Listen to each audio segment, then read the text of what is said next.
The golden altar of the great basilica stands as a monument to faith, but beneath the marble floors and the heavy scent of incense lies a betrayal, so profound that it was struck from every official record.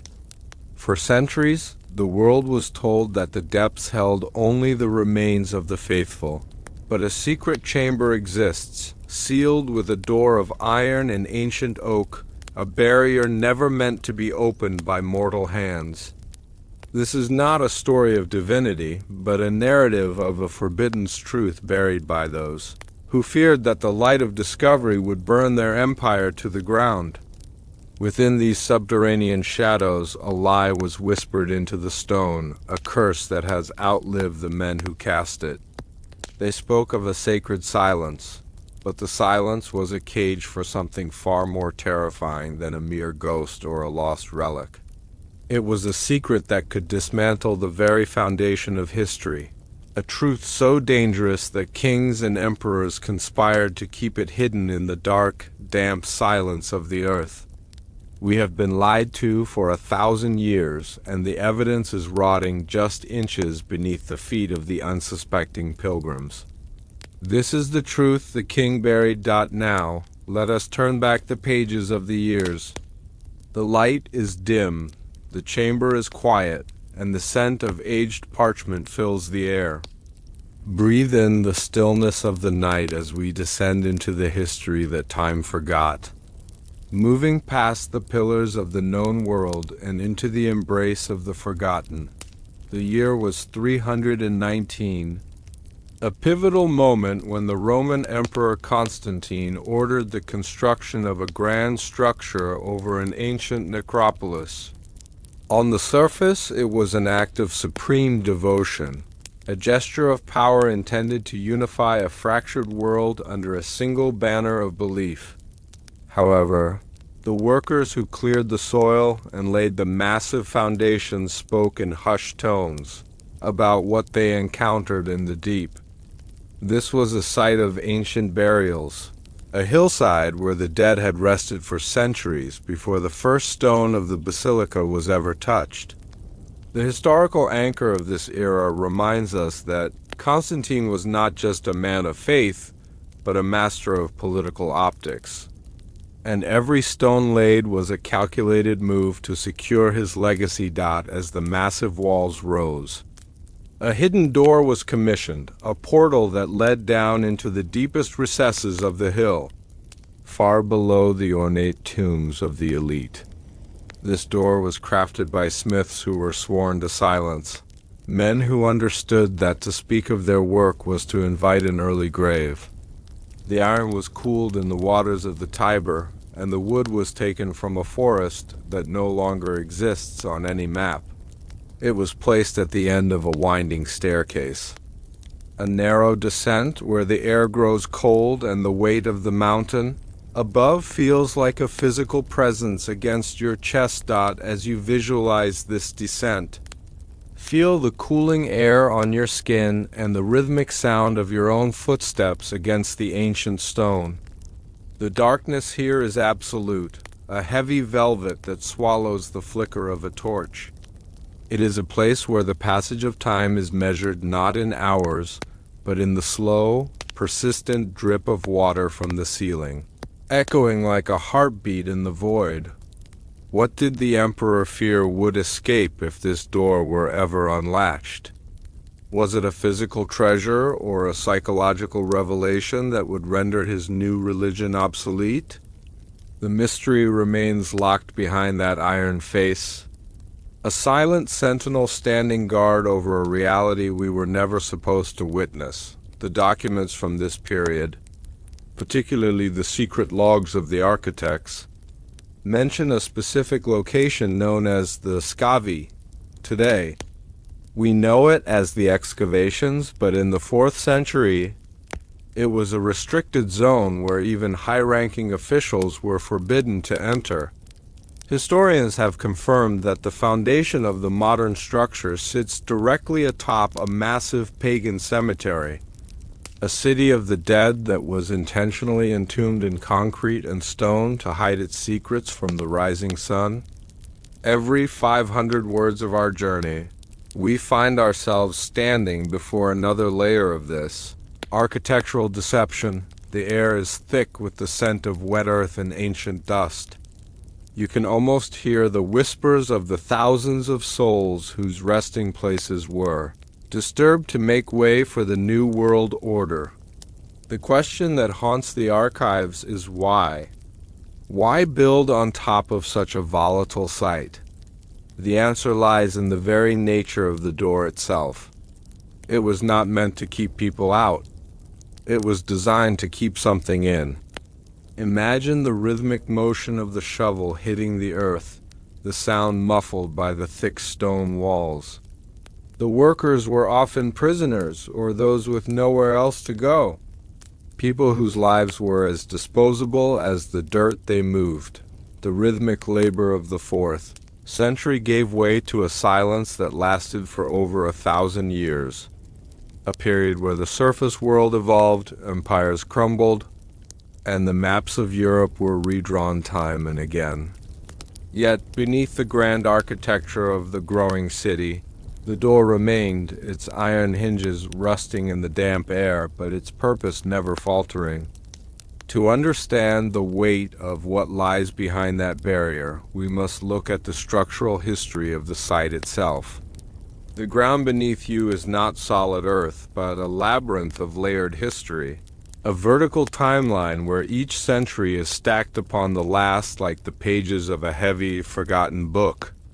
In the mid-20th century, specifically starting in 1940, a series of secret excavations began under the direction of the presiding authorities.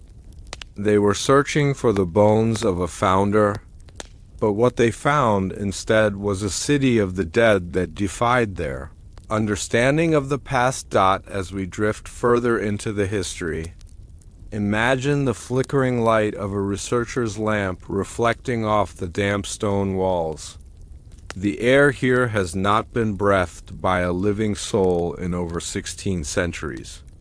It is thin, metallic, and carries the faint scent of minerals in slow decay. The researchers moved with extreme caution, for the ground was unstable and the secrets they were uncovering were even more precarious.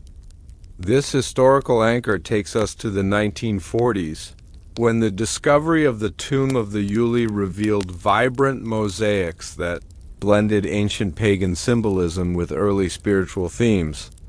This find proved that the site was a melting pot of forbidden ideas long before the great Basilica was ever conceived. It was during these quiet, wartime excavations that the workers reported hearing something that should have been impossible in a tomb sealed for ages.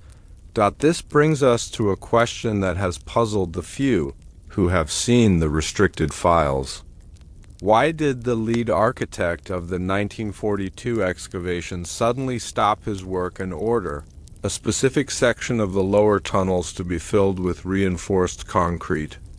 There are reports of a rhythmic tapping sound, a soft, persistent metallic strike against the stone that seemed to come from directly behind the oak and iron door.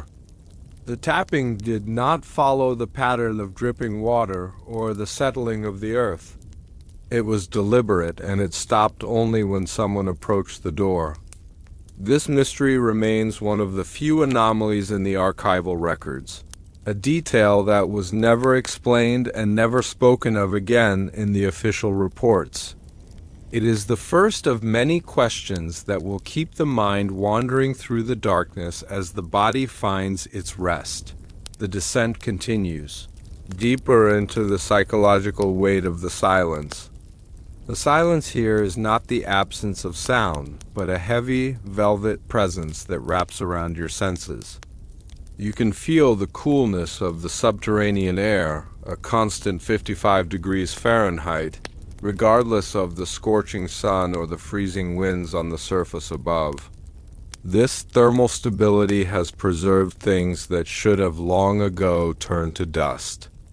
Pieces of leather, scraps of parchment, and the faint remains of murals that tell stories not found in any Bible, These murals depict a figure who stands at the center of the door, a guardian whose face has been intentionally scratched away by a sharp instrument. Who was this guardian? And why was their memory so thoroughly erased from history? The erasure of a name or a face, known in ancient times as damnatio memoria, was the ultimate punishment, reserved for those whose very existence was considered a threat to the state or the faith. By removing the face from the mural, the ancients believed they were killing the soul of the person for eternity. Yet the figure remains, standing before the door in a position of defiance. As you breathe in and out slowly and deeply, feel the stillness of the air. The world above is full of noise and light, but here in the heart of the hill, there's only the truth and the dark. Every stone in this passage was hand-carved, the marks of the chisels still visible in the soft glow of our imaginary lantern. These marks are the fingerprints of the forgotten, the laborers who spent their entire lives in the service of a mystery they were never allowed to understand. They were the ones who heard the whispers in the walls, the ones who saw the shadows move when the torches were extinguished. It is said that some of these men left their own secrets hidden in the mortar, small tokens or etched symbols that only a fellow traveler would recognize. These symbols are not of any known language, but they speak of a fear that transcends time. The door itself is located at the junction of two ancient paths, one leading toward the northern necropolis, and the other toward a void that appears on no contemporary architectural plan.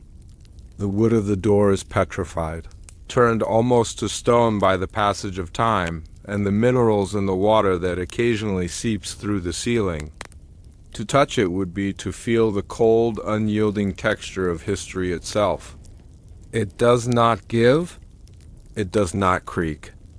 It simply stands as a monument to the things we are not yet ready to know. The historical records of the 16th century, during the massive reconstruction of the Basilica, mention that Michelangelo himself was shown the location of the door. It is whispered that after seeing the symbols etched into the frame, he refused to include that specific sector in his blueprints, leaving a deliberate gap in the structural maps that remains to this day. The 18th century brought a new kind of explorer to these depths. Men who were not driven by faith alone, but by a cold, analytical desire to catalog the world and its hidden corners. Among them was the renowned archivist Gaetano Marini, a man whose life was dedicated to the preservation of the written word. In the year 1784, Marini was granted a rare permission to enter the restricted archives that lay just above the subterranean level where the door is situated. While cross-referencing ancient floor plans with the actual physical dimensions of the lower vaults, Marini discovered a terrifying discrepancy. The math did not add up. According to the structural pillars and the outer foundations, there was a gap of exactly 12 feet of space that existed on no map and was accessible by no known hallway. It was a hollow pocket within the very heart of the hill, a void that seemed to have been intentionally designed to be unreachable. As you follow Marini's footsteps in your mind, imagine the scratch of a quill on parchment and the flickering of a single candle as he measured the stone walls. The air here is heavy with the weight of unrecorded history. Marini wrote in his private journals that the air near this 12-foot void felt different. It was charged with a static tension, like the moments before a massive thunderstorm breaks over a dry plain. He noted that the dust on the floor near the iron door moved in patterns that defied the draft of the tunnels, forming geometric shapes that seemed to shift whenever he looked away. This historical anchor reveals that even the most logical minds of the Enlightenment were forced to confront the impossible when standing before the door. That was never meant to be opened. What could require 12 feet of solid stone and earth to insulate it from the rest of the world? As we ponder this mystery, let the sound of the world above fade into a distant memory. There are no cars, no screens, no frantic demands on your time. There's only the cool, dark earth and the slow, rhythmic breathing of the centuries. The 12-foot gap remains one of the most significant architectural anomalies in the entire complex, a physical manifestation of a secret that refused to be measured. Marini's notes were confiscated shortly after his death, and the official records of his measurements were edited to remove any mention of the missing space.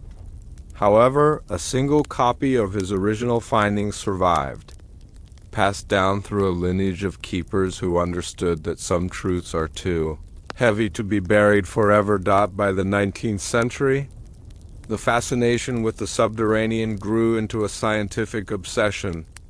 In 1823, a small fire in the upper basilica required an emergency inspection of the lower supports.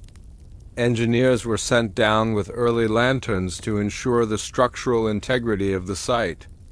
They found that the heat from the fire had caused a strange phenomenon in the area near the door.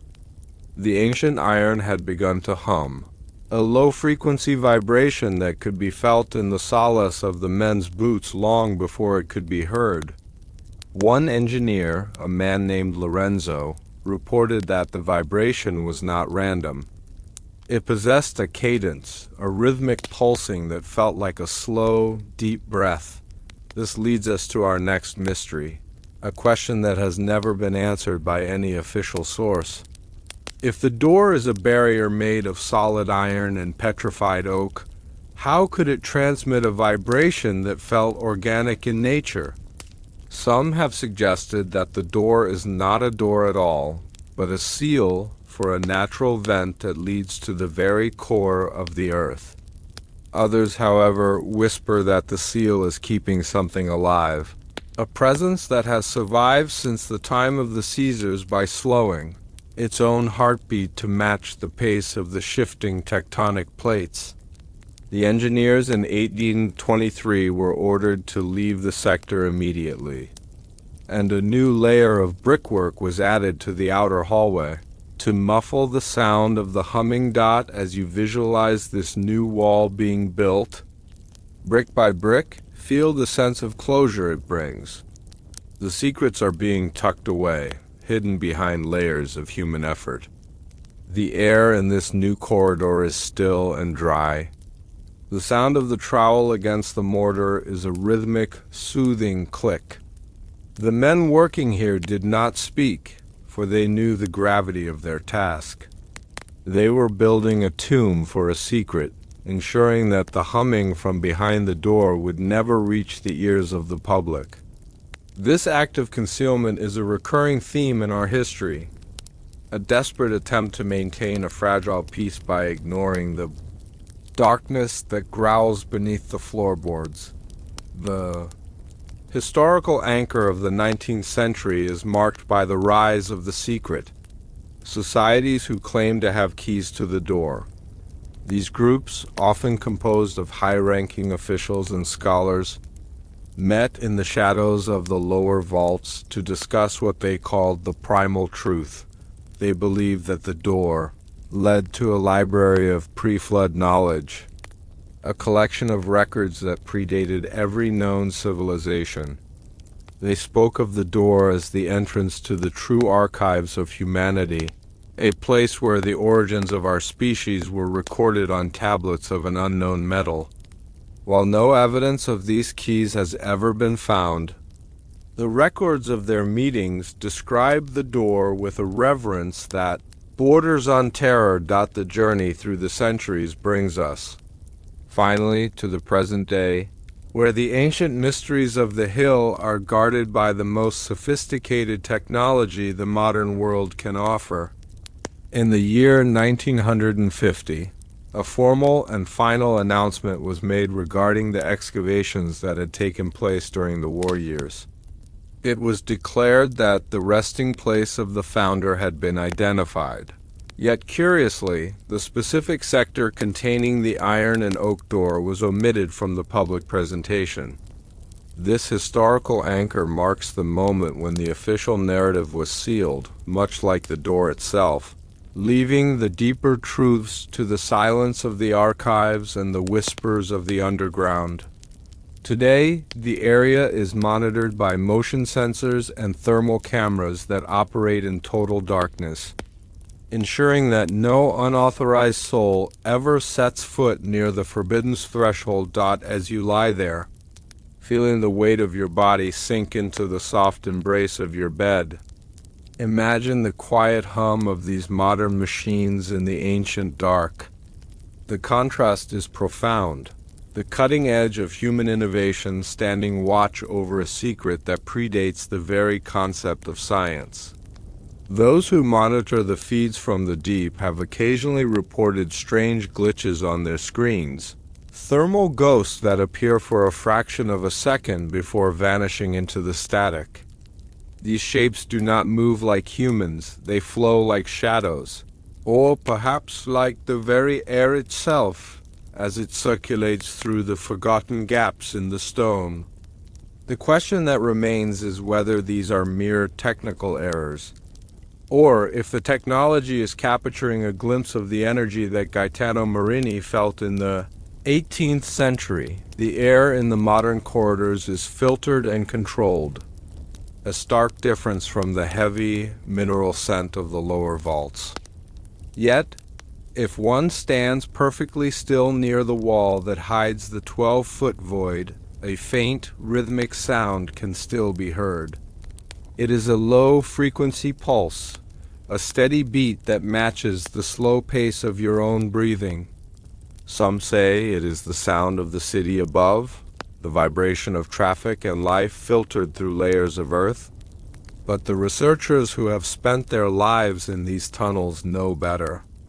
They know that the city does not sleep, but the pulse is constant, even in the deepest hours of the night when the world above is at its quietest. It is the heartbeat of the secret, a reminder that the truth buried by the kings of old is a living thing. Waiting for a time when the world is ready to listen, the door remains closed, its iron face a silent witness to the rise and fall of civilizations.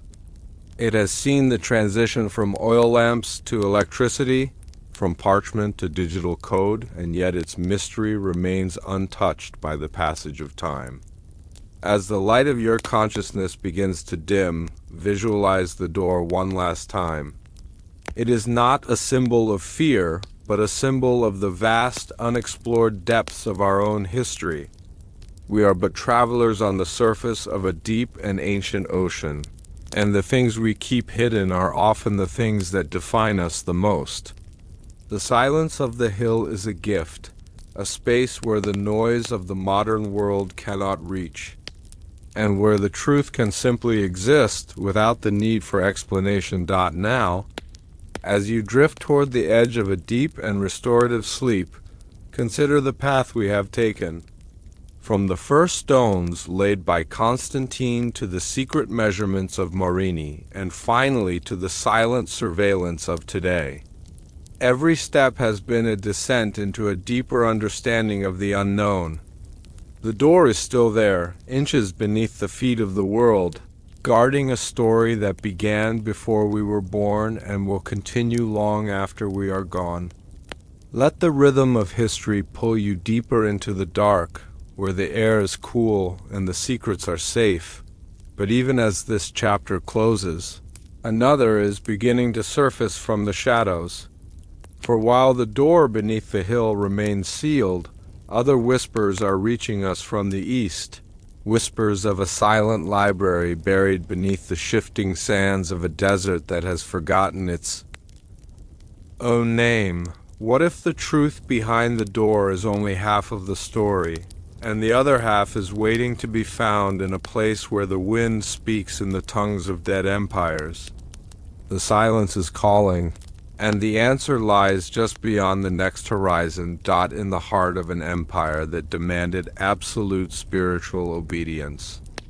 A clandestine network of scholars committed the ultimate act of treason. They were the keepers of the light, but to the crown they were architects of a profound betrayal. While the public was fed a carefully constructed lie designed to keep them subservient to the divine right of the throne, these individuals were salvaging the very scrolls that proved the monarchy was founded on a myth. This was a forbidden operation carried out in the damp, lightless basements of the great imperial structures where the scent of ink and old parchment masked the smell of fear. They did not just store books. They protected a secret history of the stars and the human body that rendered the official state religion obsolete. They knew that if the common man learned how to calculate the eclipse or the true circulation of blood, the fear that held the empire together would evaporate like mist in the morning sun. Every map they hid and every scientific observation they transcribed was a curse upon the darkness of the age. They lived with the constant threat of the gallows, knowing that their names would be struck from history if they were caught. They were not guarding faith. They were guarding a reality that the world was not allowed to see. This is the truth, Kingberry.now. Let us turn back the pages of the years. The light is dim, the chamber is quiet, and the scent of aged parchment fills the air. Close your eyes and feel the weight of the silence that descends when the candles are extinguished. The world outside is cold and filled with the noise of the desperate. But here, in the sanctuary of the forgotten, the air is still and the mind is free to wander. The setting is the imperial library of Constantinople during the late 11th century, a time of immense transition and hidden turmoil. While the city walls were built to withstand the physical armies of the East and West, the internal walls of the library were built to contain a different kind of power. The year was 1081, marking the beginning of the reign of Alexios I Komnenos. History remembers him as a restorer of strength, but the private archives of the librarians tell a different story. They describe a period of intense intellectual purging, where any text that did not align with the strict orthodoxies of the time was ordered to be cast into the flames. Imagine walking down the long, narrow aisles of the library. Your footsteps are muffled by thick rugs of woven wool, and the only sound is the rhythmic, slow breathing of the scholars at their desks. The shelves are carved from dark cedar, and they stretch upward into the shadows, disappearing into a ceiling that feels as vast as the night sky. On these shelves sit the works of the ancients, the geometry of Euclid, the philosophy of Aristotle, and the medical observations of Galen. But behind these public volumes, hidden in the hollowed-out cavities of the stone walls, lie the forbidden works. These are the palimpsests, vellum pages where the original, dangerous text was scraped away and covered with harmless prayers, only to be recovered in the dead of night by those who knew how to read the shadows beneath the surface. One of these librarians, a man known only as Basilica, spent 40 years of his life in this twilight world. To the court, he was a humble servant who organized the genealogies of the saints. In reality, he was the leader of the Silent Circle, a group of 14 men and women who had sworn an oath to preserve the astronomical charts of the ancient Chaldeans. These charts did not show a world that was the center of the universe.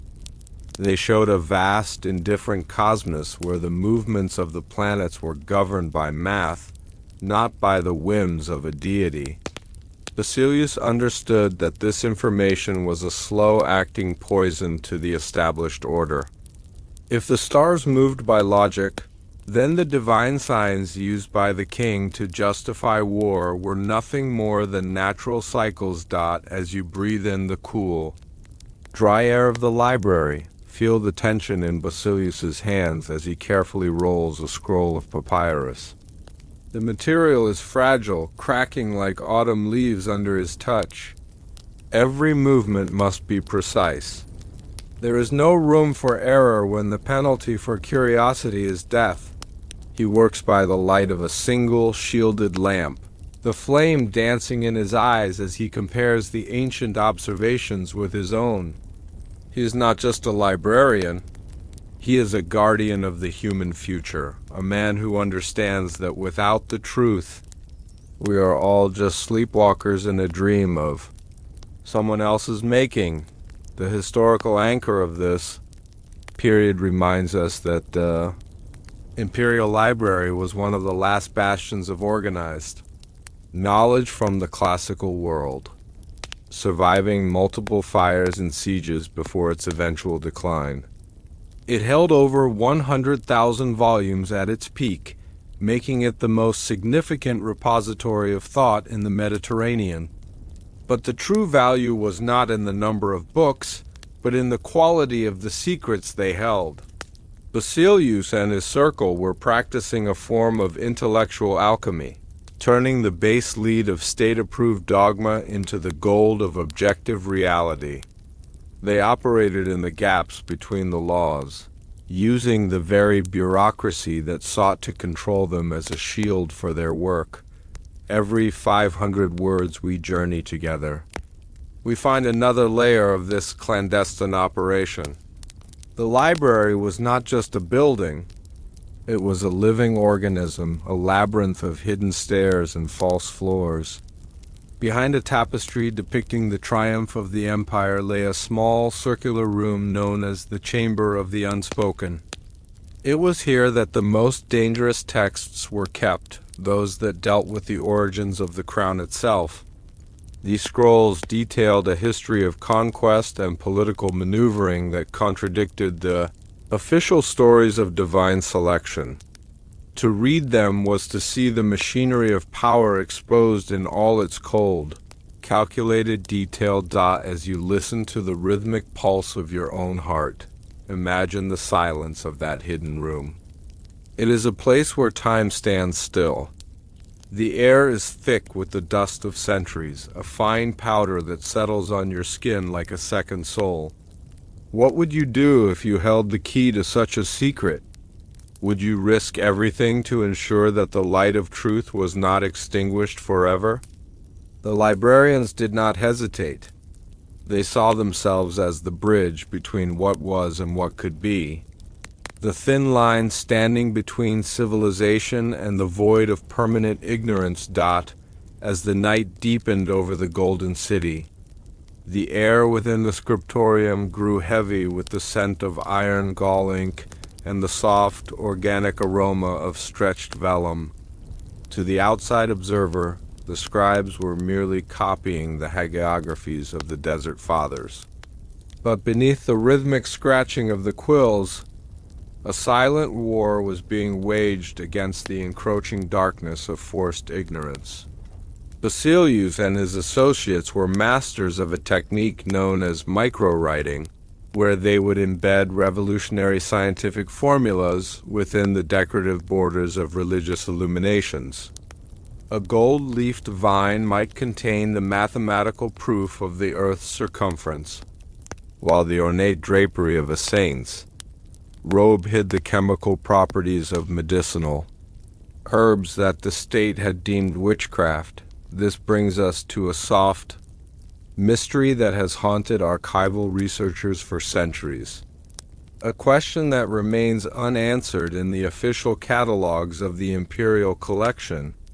Why did Basilius in his final years begin to use a specific, unidentified blue pigment that appeared only in the margins of his most secret transcriptions? This pigment, which does not match any known mineral or vegetable dye used in the 11th century, remains vibrant even today while the ink around it has faded. Some suggest it was a chemical signal, a way for future members of the Silent Circle to identify which pages contained the hidden truth. But how did he create a color that did not exist in the palette of his time? And what was he trying to highlight with such desperate precision? The secret of the blue pigment remains a silent echo in the halls of history, a puzzle piece that refuses to fit. The physical toll on these librarians was immense. Working by the dim light of oil lamps meant that many of them lost their sight prematurely, their eyes strained by decades of looking for the gaps in the law. Yet they saw more clearly than any general or prince. They understood that knowledge is a living flame that must be passed from hand to hand, or it will eventually flicker and die.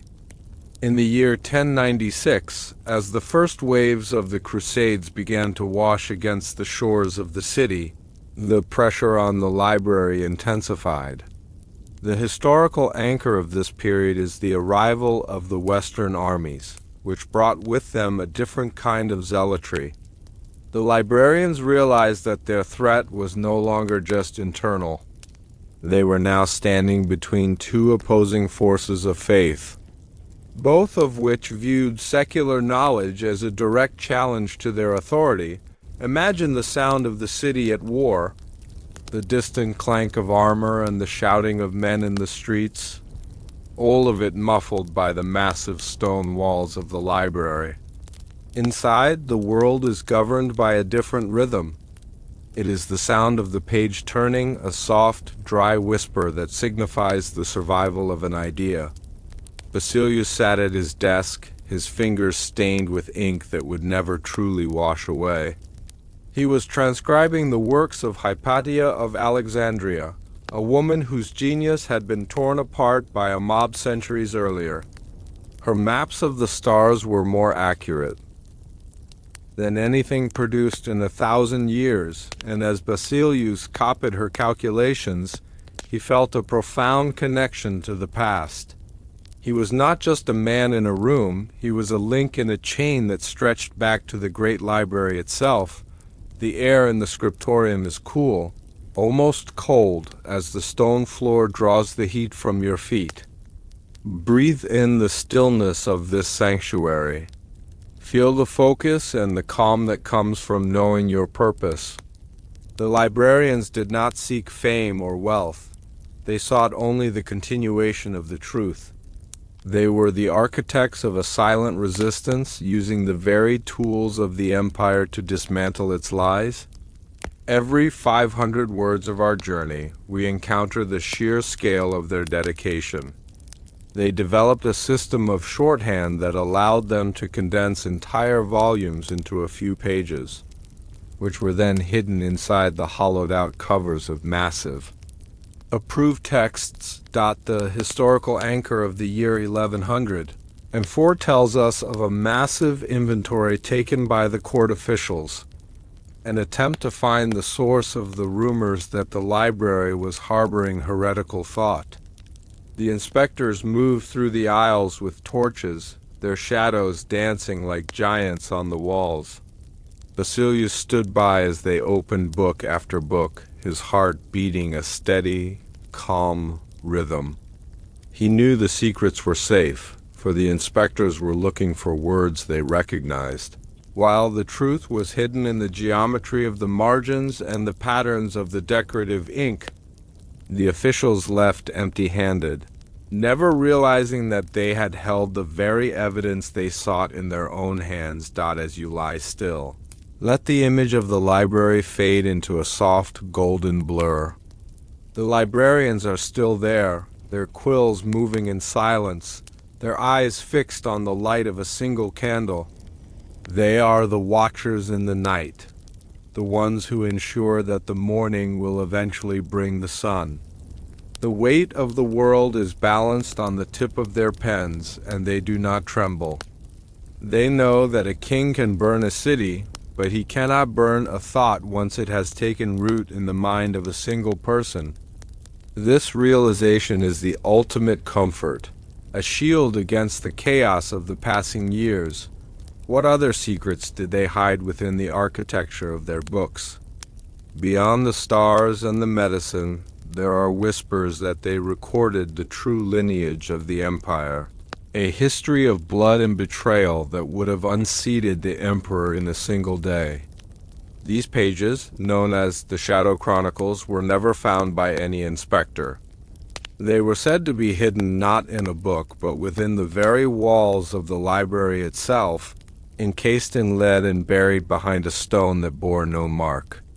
The search for the Shadow Chronicles continues to this day, a mystery that bridges the gap between the medieval world and our own. The 12th century brought a shift in the air of the city. A cold wind blowing from the west that carried the scent of iron and the sound of bells that rang for a different kind of salvation. The librarians of the Silent Circle knew that their time of relative peace was coming to an end. The historical anchor of this period is the year 1204, when the Fourth Crusade, diverted from its original path, turned its eyes toward the golden walls of Constantinople. This was not a clash of civilizations alone, but a clash of records. The invaders sought the wealth of the emperors, but the librarians knew they were also seeking to destroy the knowledge that challenged their worldview. As the first fires began to glow on the horizon, the focus shifted from preservation to evacuation. Imagine the library at midnight, no longer a place of quiet study, but a hive of desperate activity. Basilica was long gone, but his successors, men and women who had spent their lives in the shadows, worked with a feverish calm. They did not try to save everything. They chose the most dangerous truths, the ones that could not be rediscovered by looking at the world. They were the architects of the Great Dispersion, a plan to smuggle the forbiddance. Knowledge out of the city and into the remote monasteries and private collections of the world. They used the chaos of the siege as their cover, dressing as beggars and refugees while carrying the weight of human history in the linings of their coats. As you lie there, feel the cool evening air of the city as it was then. The streets are narrow and filled with the shadows of people fleeing for their lives. The sound of the waves against the harbor walls is a steady, rhythmic pulse, a reminder that the world goes on, regardless of the empires that rise and fall. One of the librarians, a young woman named Elena, was tasked with carrying the final volume of the Shadow Chronicles out of the North Gate. She did not carry a book. She had spent 3 years memorizing every page, turning herself into a living library. If she were caught, there would be no evidence. Only a mind filled with the secrets that the king had died to protect. This brings us to our next soft mystery, a question that lingers in the minds of those who study the history of the dispersion. What happened to the silver chest that was seen leaving the library on the night of the final breach? It was said to be so heavy that it required 4 men to carry it, yet it made no sound when it was set down. This chest appears in none of the records of the loot taken by the Crusaders, and it never arrived at any of the safe houses in the East. Some believe it contained the physical instruments. The librarians used to measure the stars, devices made of a metal that did not rust and glass that could see through the veil of the night. Where is that chest now? And what would happen if someone were to find the key that was thrown into the Bosphorus that same night? The air of the library in its final hours was thick with the smell of burning cedar and the sharp tang of ozone. The librarians who stayed behind did not fight with swords. They fought with silence. They stood before the doors, their arms crossed, watching as the fires of ignorance consumed the shelves they had guarded for centuries.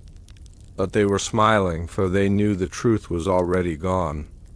It was in the minds of the refugees, it was in the hidden pockets of the travelers, and it was buried in the very architecture of the world they were leaving behind. The historical anchor of 1204 remains a scar on the history of knowledge, a moment when the world lost millions of pages of its own story. Yet the most vital secrets survived in the whispers of the silent dot as your body finds its final rest. Think of the resilience of an idea. A building can be leveled, a book can be burned, but the truth is like water.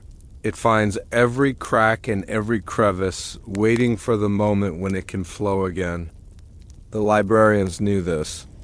They were not just guardians, they were farmers, planting seeds that would take centuries to bloom. The peace they felt in their final moments is the same peace you can feel now, a sense of belonging to something much larger than a single lifetime. The shadows of the library are not dark, they are full of the light of the stars and the wisdom of the ancients, tucked away safely where no king can reach them. The silence of the current hour is a reflection of that ancient sanctuary. Breathe in the stillness, letting go of the noise of the day. You are safe in the library of the mind, where the shelves are endless and the light never fades. The journey of the librarians is a reminder that the most important things are often the ones we cannot see. They are the secrets we carry within us, the truths that define who we are when the world is quiet. Let the rhythm of history pull you deeper into a dreamless, restorative sleep where the weight of the world is lifted. And only the truth remains. But even as the city fell and the scrolls were scattered, one final secret remained hidden in the very foundation of the library. It was not a book, but a message carved into a stone that could only be seen when the sun hit the floor at a specific angle on the shortest day of the year. This message spoke of a second library, a place not built of stone but of memory, located in a valley where the wind never stops whispering. The journey to that valley is only beginning, and the map is hidden in the very stars that the librarians once mapped in the dark. There is a terrifying paradox hidden within the history of censorship that no historian dares to whisper in the light of day. While thousands of volumes were consigned to the flames to protect the souls of the faithful, a handful of manuscripts were spared, not out of mercy, but out of a paralyzing, cold-blooded fear. The ecclesiastical authorities believed that burning these specific texts would not destroy the knowledge within them, but would instead release a terminal curse into the very air we breathe. This was the ultimate betrayal of the public trust, a secret kept by the High Synod to ensure their own survival while the world remained shackled in a manufactured lie. They discovered books that did not just contain forbidden ideas. They contained a biological and spiritual rot that the leaders feared would infect the executioner himself if the pages were ever touched by fire. These were the living books, manuscripts bound in materials that defied natural decay, holding secrets of the human anatomy and the pre-Diluvian world that threatened to dismantle every pillar of organized belief. The choice to preserve them was not an act of scholarship. It was a desperate attempt to contain a radioactive truth that could burn through the fabric of reality itself. By locking them in vaults lined with lead and salt, the authorities ensured that the darkness remained contained, leaving the rest of humanity to sleep in a state of curated ignorance. This is the truth the king buried. Now, let us turn back the pages of the years. The light is dim, the chamber is quiet, and the scent of aged parchment fills the air. Breathe deeply and let the weight of the modern world fall away, replaced by the cool, damp stone of a sanctuary that has not seen the sun in over 5 centuries. We are moving into the heart of the shadow, where the silence is a physical presence and every heartbeat echoes like a drum in the deep. The year was 1487. a time when the world was caught between the dying embers of the Middle Ages and the rising heat of the Renaissance. In the city of Cologne, a high-ranking official of the ecclesiastical court sat before a table piled with confiscated works. This man, whose name has been scrubbed from the official registers of the era, was tasked with the final classification of heretical materials. The historical anchor of 1487 reminds us of the publication of the Malleus Maleficarum, a manual for the discovery and punishment of those deemed outside the faith. But while that book was being distributed to the masses to incite a fever of purification, this official was staring at a volume that defied every law of the Inquisition. The book before him was not made of traditional vellum or paper. It was cold to the touch, and its covers felt like a texture between polished stone and preserved silk. It had no title, no author, and no date. When he opened the latch, the air in the room seemed to drop several degrees, and the candles flickered as if a sudden draft had swept through the sealed chamber. He realized in that moment that this was the Codex of the Uncreated, a legendary text whispered about in the darkest corners of the imperial archives. It was a book that the authorities had been hunting for 300 years. Yet now that it was in their possession, they found themselves unable to destroy it. As you visualize this scene, imagine the rhythmic sound of the man's breathing, slow and heavy with trepidation. The room is illuminated only by the soft golden glow of the beeswax candles, casting long, distorted shadows against the tapestries. He knew that the fire in the great courtyard was already being prepared for the public burning of 300 other volumes. But this one remained on his desk, a silent, mocking testament to a power that predated his institution. The fear was not of the words on the page, but of the physical reaction the book had to the presence of flame. Earlier that evening, a small scrap of a blank corner had been tested in a brazier, and instead of turning to ash, the fire had turned a sickly emerald green, and the metal of the brazier had begun to melt like wax. Every 500 words we journey further into this mystery, we find that the High Synod's decision to hide these books was a calculated move to preserve the status quo. If the public knew that there were objects in this world that fire could not touch, the concept of hell itself would lose its psychological grip on the population. The historical anchor of 1510 brings us to the hidden inventory of the Bishop of Wurzburg, who recorded the existence of 3 such volumes in his private vault. He described them as having a pulse, a low-frequency vibration that could be felt when the hand was placed upon the spine. These were not mere books. They were anchors to a different dimension of understanding, and the fear of what would happen if they were released into the collective consciousness was the only thing that kept them from being thrown into the sea. The atmosphere in these secret repositories was one of clinical terror. The monks who were assigned to guard these unburnable books were often chosen for their lack of literacy, ensuring they could never be tempted by the contents. They lived in total isolation, their only company being the rhythmic dripping of water from the ceiling and the oppressive silence of the vaults. You can almost feel the chill of the stone floor beneath your feet as you walk through these corridors in your mind. The air is thick with the smell of old dust and something metallic, like the scent of blood on cold iron. Why did the most powerful men in the world tremble at the thought of a single manuscript? What was the specific revelation that made them choose a permanent, secret preservation over a public destruction? Did the individuals who handled these forbidden volumes begin to undergo a physical transformation that the authorities could not explain? This is the soft mystery that lingers in the margins of the private diaries of the 17th century. It was whispered that those who spent too much time in the presence of the unburnable books developed a strange, translucent quality to their skin, and their eyes began to reflect a light that was not present in the room. This leads us to a question that has never been answered. If the books were mere ink and parchment, why did the Church feel it necessary to perform rites of exorcism not on the people, but on the very shelves where the books were kept? The fear was that the knowledge was not passive.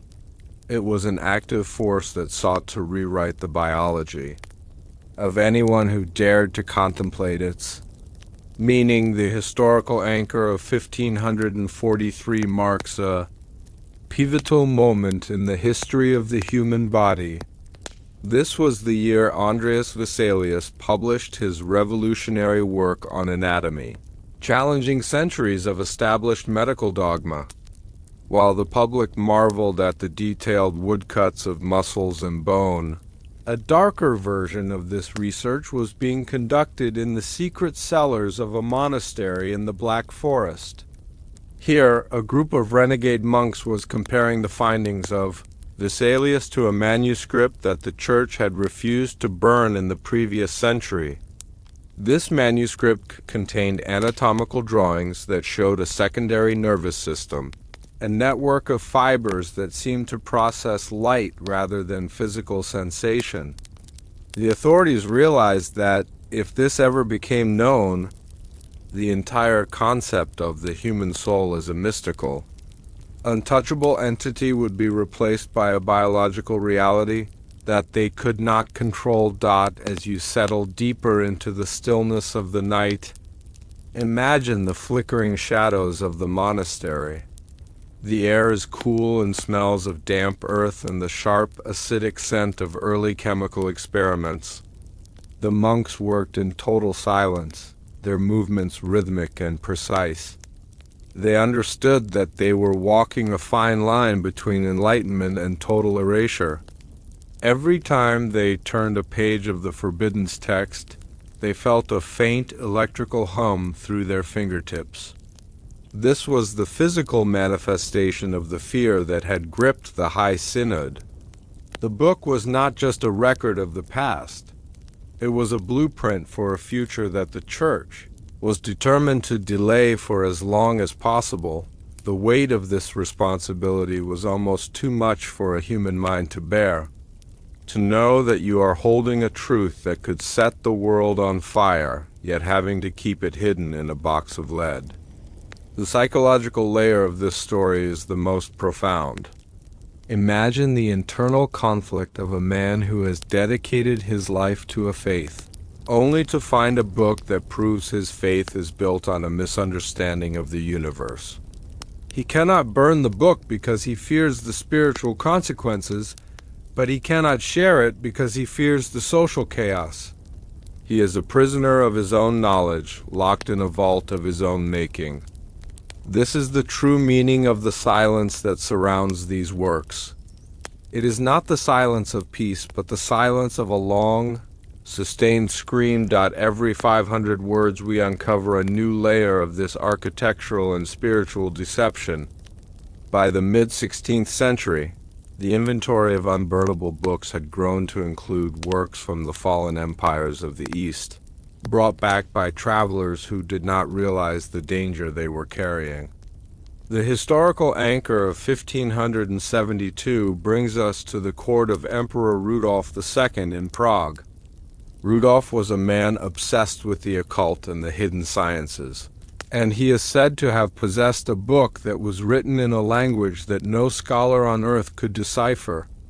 The Church sent envoys to seize the volume, but when they attempted to place it in a consecrated fire, the flames refused to touch the covers, and the room was filled with the sound of 1,000 whispering voices. Rudolf's library became a sanctuary for the strange and the forbidden, a place where the fear of the Church was momentarily held at bay by the curiosity of an emperor. But even Rudolf, with all his power, eventually succumbed to the dread that the books inspired. He began to sleep in a room surrounded by circles of salt, believing that the characters on the pages were moving when the lights were low. This is the anti-drowsy hook that keeps the mind wandering even as the body relaxes. If a book can resist fire, can it also resist the boundaries of the physical page?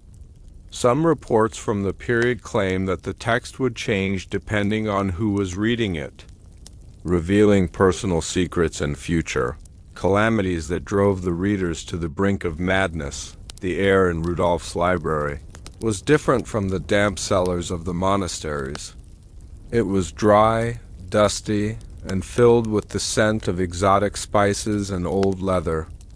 Yet the tension remained the same. You can visualize the massive oak doors reinforced with iron bands and the heavy velvet curtains that blocked out the sun. In the center of the room sat the book that would not burn, its surface shimmering with an oily, iridescent light. It was a silent sentinel, a reminder that there are things in this world that we are not meant to master. The fear of the church was justified, for these books were not just vessels of information. They were portals to an understanding of reality that would render every king and every priest irrelevant. As you breathe in and out, slowly and rhythmically, let the image of the Library of Prague settle in your mind. The world is a vast place, full of secrets that are tucked away in the corners of history. We are only now beginning to understand the depth of the shadows that were cast by the fires of the Inquisition. The books that survived were the ones that possessed their own defense, a physical and spiritual resilience that defied the tools of men. They remain with us today, hidden in the private collections of the elite or buried under layers of concrete and lead, waiting for a time when the fear has faded and the world is ready to look into the emerald green fire, the historical anchor of 1612, marks the death of Rudolph II and the subsequent dispersal of his collection. Many of the unburnable books vanished into the chaos of the 30 Years' War, passing through the hands of soldiers and scholars who had no idea of the power they held. One such volume was said to have been found on a battlefield, clutched in the hands of a man who had no wounds upon his body. The soldiers who tried to bury him found that they could not move the book from his grip, and so they buried him with it. Marking the spot with a stone that bore no name, the arrival of the 18th century signaled a change in the way the world approached the forbiddance. This was the Age of Enlightenment, a time when the shadows of the previous eras were supposed to be illuminated by the cold light of reason.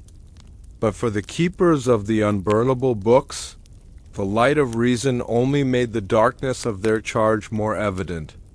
The historical anchor of 1753 brings us to the foundation of the British Museum and the private acquisition of several manuscripts that had been smuggled out of the Central European vaults.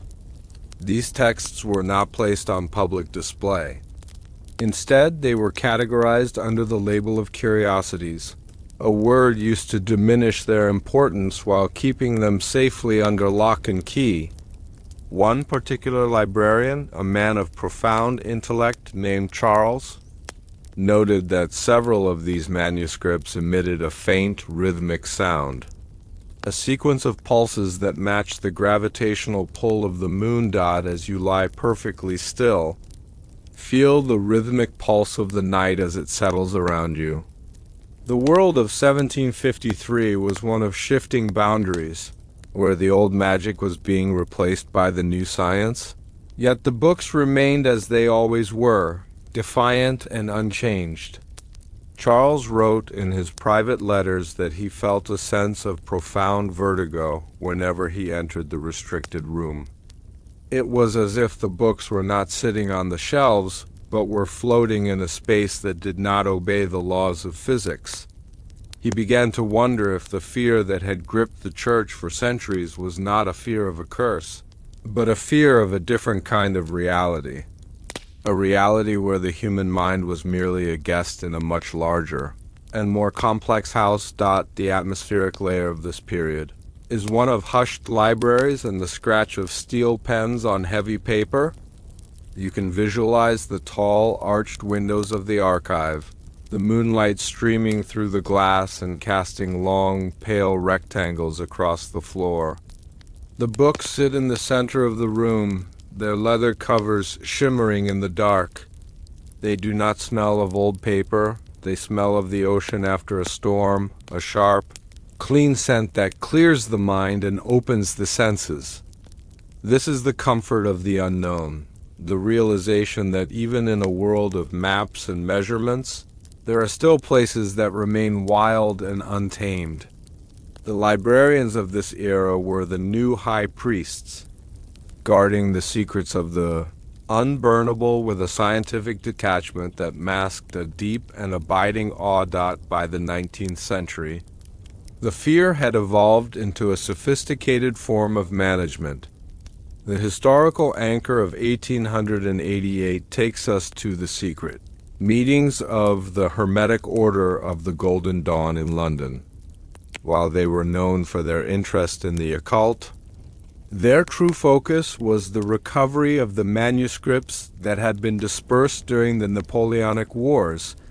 They believed that the books the church refused to burn were actually fragments of a single, unified theory of the universe, a theory that combined music, math, and light into a single language. They sought the unburnable books not for power, but for a sense of completion, believing that the fragments were calling out to each other across the continents. Imagine the sound of the London fog pressing against the windows of a quiet study. The air is thick with the scent of coal smoke and the faint aroma of tea.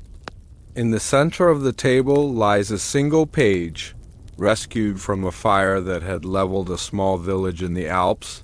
The page is cool, smooth, and perfectly preserved. As you look at it in your mind, the symbols on the page begin to move, swirling like galaxies in a slow, hypnotic dance. This is the beauty of the forbiddance. It is not a threat, but a promise of a deeper connection to the world around us. The church feared the books because they could not control the truth. But we can embrace the books because we recognize that the truth is a living thing that belongs to everyone. Every 500 words we find ourselves standing at the precipice of a new understanding. The journey of the unburnable books is the journey of human curiosity itself, a force that cannot be extinguished by fire or suppressed by law. In the early 20th century, specifically in 1912, a manuscript was discovered in an ancient villa in Italy by a man named Wilfrid Voynich. While he believed he had found a simple herbalist manual, the world soon realized that he had stumbled upon one of the volumes the church had spent centuries trying to hide. The historical anchor of the Voynich manuscript remains a testament to the unburnable nature of truth. Despite every attempt by modern cryptographers and supercomputers to crack the code, the book remains silent. Its secrets locked behind a language that exists nowhere else in the human record. The air in the modern archives is clinical, filtered, and precisely controlled. But the feeling of the books remains the same. They are the silent observers of our progress, the anchors that keep us tethered to a history that is much older and much deeper than we dare to imagine. As your consciousness begins to drift toward the shores of sleep, visualize the vaults where these books reside. They are not dark and dusty places, but chambers of light and potential. The fear of the past has been replaced by the wonder of the present. We no longer fear the emerald fire. We seek to understand the light that it represents. Now, let the rhythm of the centuries pull you into a state of total relaxation. The books are safe. The secrets are preserved. And the truth is waiting for you in the quiet moments of the night. You have traveled from the fires of Cologne to the libraries of Prague and the archives of London. You have seen the fear of the kings and the courage of the scholars. You are part of this lineage now, a keeper of the silence and a guardian of the unknown. As the world above goes to rest, the world beneath the surface continues its slow, rhythmic breathing, a pulse that will guide you through the dreams of the ancients and into the clarity of the morning dot. But as the final page is turned and the lights of the archive are dimmed, a new question emerges from the shadows of the basement. For if there were books that the church could not burn, there are also whispers of a library that was built specifically to house the objects that do not exist. In a small village in the mountains of the east, there is a stone doorway that only appears when the mist is thick, leading to a collection of items that were never meant to be touched by human hands. The first of these items is not a book, but a mirror that shows a history that has not yet happened. The path to that doorway is opening, and the silence is calling your name. The world was taught that human civilization began in the light of the divine. But for a small circle of clandestine scholars, that light was merely a shadow cast by a much older and more terrifying fire. They found something that should not exist. A series of obsidian plates etched with a language that predates every known alphabet, describing a cycle of cataclysms and advancements that occurred 10,000 years before the first word of the scriptures was ever penned. This was a betrayal of the highest order, a truth so forbidden that to even speak its name was to invite a curse upon one's bloodline. They realized that the entire timeline of human existence was a lie, a carefully constructed narrative designed to keep the masses in a state of primitive fear. The authorities knew of these plates. They had been buried in the foundations of the oldest citadels, hidden beneath the dust of empires that the world has forgotten. But on a cold night in the 14th century, the seal was broken. The scholars saw the charts of stars that had changed their positions over eons, proving that our species has lived through the rise and fall of the sun countless times before. These documents did not speak of faith. They spoke of a technological and spiritual mastery that had been intentionally erased to maintain the power of the few over the many. This is the truth the king buried. Now, let us turn back the pages of the years. The light is dim, the chamber is quiet, and the scent of aged parchment fills the air. Imagine the cold stone floor beneath your feet and the absolute silence of a library that has stood for centuries. You are safe here. Let the rhythmic passage of time carry you into the deep, dark heart of a history that was never meant to be told. In the late autumn of 1345, a year that saw the foundations of Europe trembling under the weight of social and physical upheaval, a private expedition arrived at the edge of the Levanten desert. This was not a group of soldiers or merchants, but a collection of the finest minds from the university circles of Padua and Florence. They were led by a man named Francesco, a scholar who had spent his life deciphering the fragments of lost Greek and Egyptian texts. He had found a map, or rather a set of instructions hidden within a palimpsest of a discarded Roman tax record. The instructions pointed to a location that was not supposed to exist, a limestone ridge where the sand had swallowed, a temple from a time when the pyramids of Giza were not yet even a dream. The historical anchor of 1345 reminds us that this was a period of intense curiosity and quiet rebellion against the intellectual constraints of the age. As they dug through the layered dust of millennia, they did not find gold or jewels. They found a chamber lined with a dark, glass-like stone that defied the tools of the period. The air within was perfectly dry, smelling of ozone and a strange metallic powder. It was here that they discovered the obsidian ciphers. Unlike papyrus or parchment, these plates felt almost warm to the touch, as if they were holding on to the heat of a sun that had set 10,000 years ago. As you listen to the rhythmic pulse of the night, imagine the flickering light of their torches reflecting off the polished black surfaces. The symbols were not carved, they were etched with a precision that was impossible for the 14th century to comprehend. There were no images of gods or kings, only complex geometric patterns and depictions of a solar system that included planets the world would not officially discover for hundreds of years. Francesco realized that he was not looking at a primitive artifact, but at the remnants of a civilization that had understood the laws of physics and the movement of the heavens with a clarity that made the current century look like a child playing. In the dirt, the psychological weight of this discovery began to settle over the group like a heavy shroud. If these plates were real, then everything they had been taught about the origin of man was a fiction.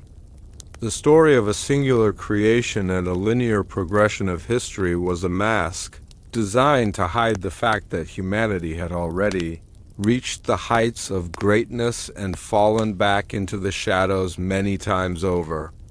Francesco sat in the silence of the chamber, his hand resting on a plate that depicted the precession of the equinoxes, a cycle that takes 26,000 years to complete. He realized that the ancients who wrote this had watched the stars for longer than his entire civilization had been in existence. Every 500 words we journey further into the history, we find a new layer of the scholar's burden. The scholars knew they could never take these plates back to the cities. The mere existence of such knowledge would be seen as a direct attack on the structure of the world. They were standing at a crossroads of betrayal. To share the truth was to invite death and the destruction of the artifacts. To hide the truth was to betray the very essence of their calling as seekers of knowledge. They chose to stay in the desert, turning the hidden chamber into a secret laboratory, where they worked in the dark to translate the untranslatable. They began to refer to this period as the long night. The air in the desert at night is cold, sharp, and carries the scent of ancient minerals. You can feel the stillness of the sand dunes as they shift under the moon, a slow and rhythmic movement that mirrors the turning of the pages of history. The scholars worked by the light of small oil lamps, their shadows stretching long and thin against the obsidian walls. They were no longer Padova's elite, they were the guardians of a ghost world, a world that existed before the rise of the first pharaoh, before the flooding of the valleys, and before the silence that we now call the beginning of time. This brings us to a soft mystery that has haunted the private letters of the survivors for generations, a question that remains tucked away in the corners of the mind. Among the group was a young mathematician named Giovanni, a man whose logic was as sharp as a razor. In the third month of their isolation, Giovanni stopped speaking entirely. Yet he began to draw complex maps of the night sky on the sand of the chamber floor. These were not the stars as they appeared in 1345, but the stars as they would have looked 20,000 years in the past.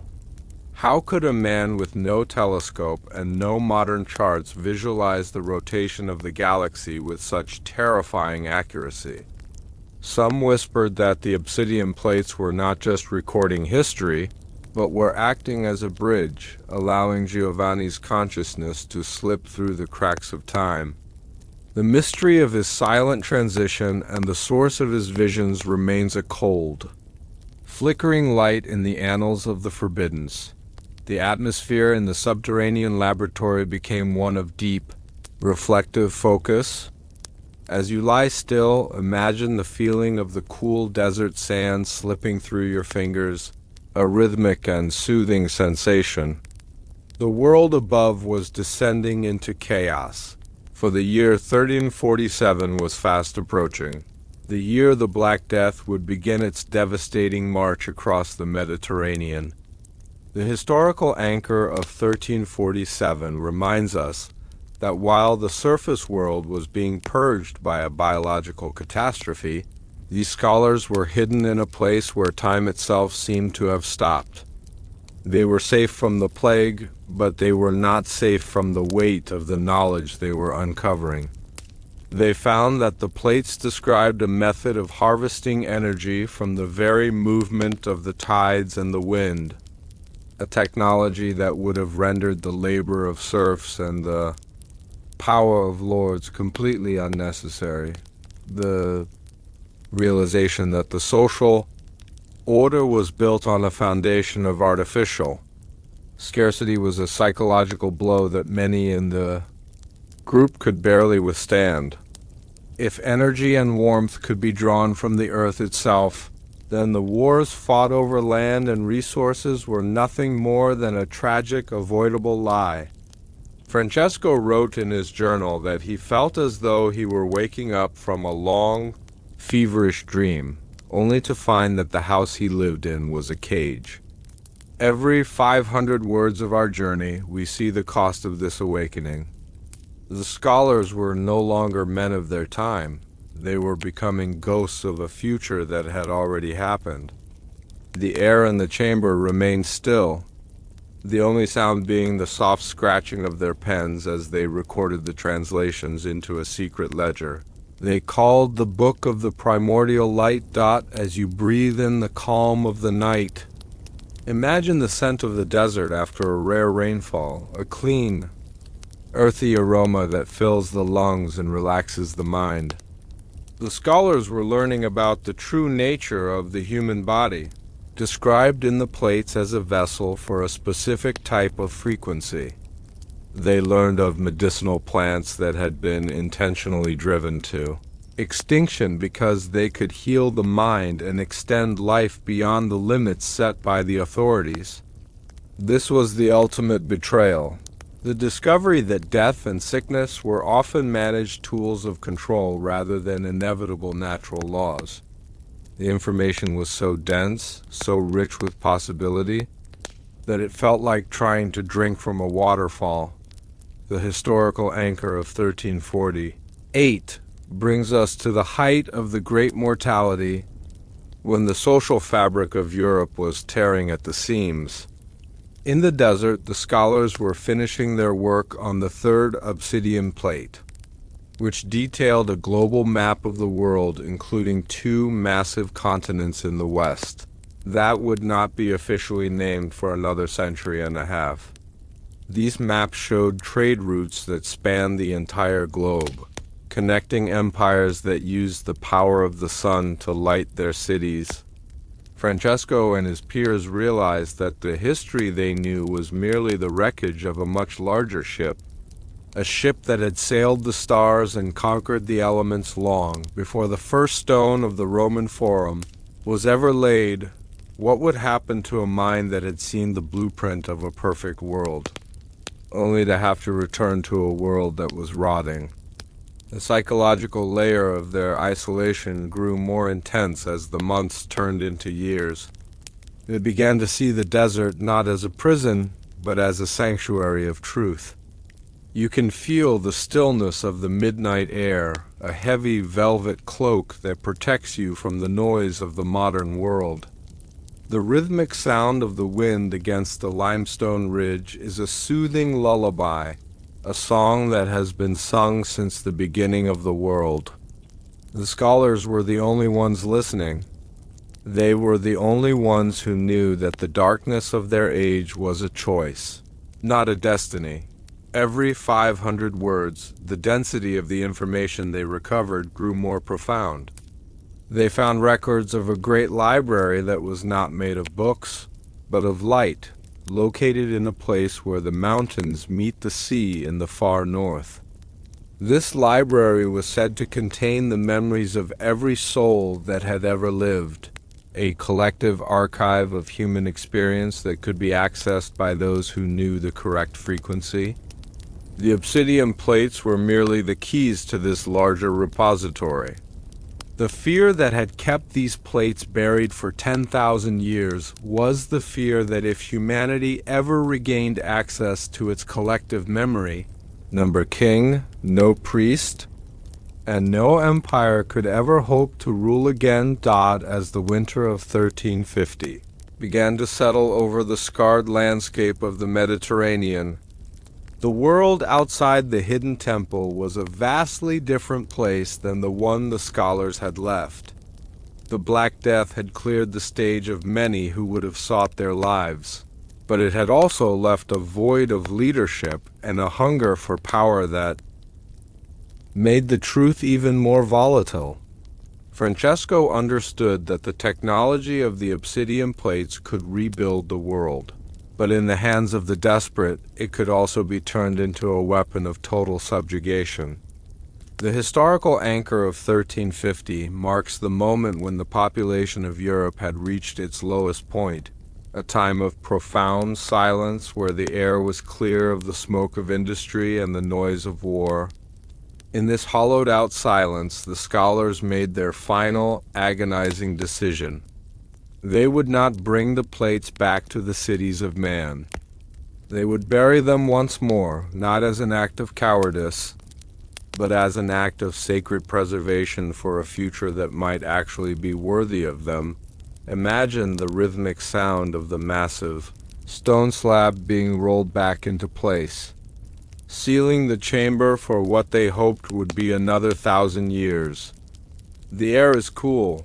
The stars above are impossibly bright, and the desert has become a vast, open sea of silver under the moonlight. The scholars walked away from the limestone ridge with nothing but their handwritten ledgers and the heavy, invisible weight of their own memories.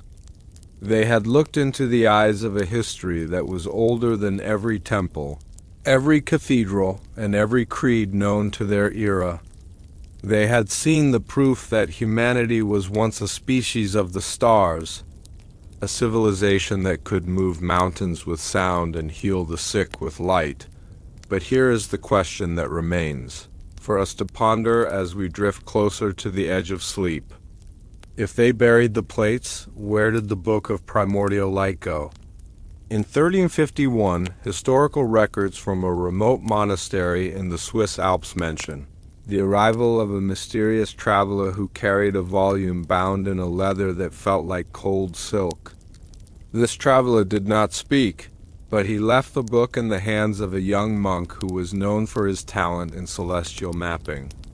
Within a year, that monastery began to produce charts of the northern hemisphere that were so accurate they seemed to be drawn from a vantage point high above the clouds. Was this traveler the silent Giovanni, or perhaps Francesco himself, seeking a place where the truth could be kept in a different kind of cold storage? This mystery remains a flickering candle in the dark hallways of the 14th century, a bridge between the obsidian past and our own uncertain present. The atmospheric layer of this final departure is one of deep, soul-felt peace.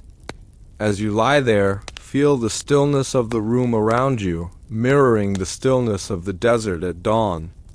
The scholars were not losing their discovery, they were planting it. They understood that the truth is like a seed that requires a specific climate to grow. The climate of 1350 was one of fear and recovery, a time for survival, not for the revelation of the infinite.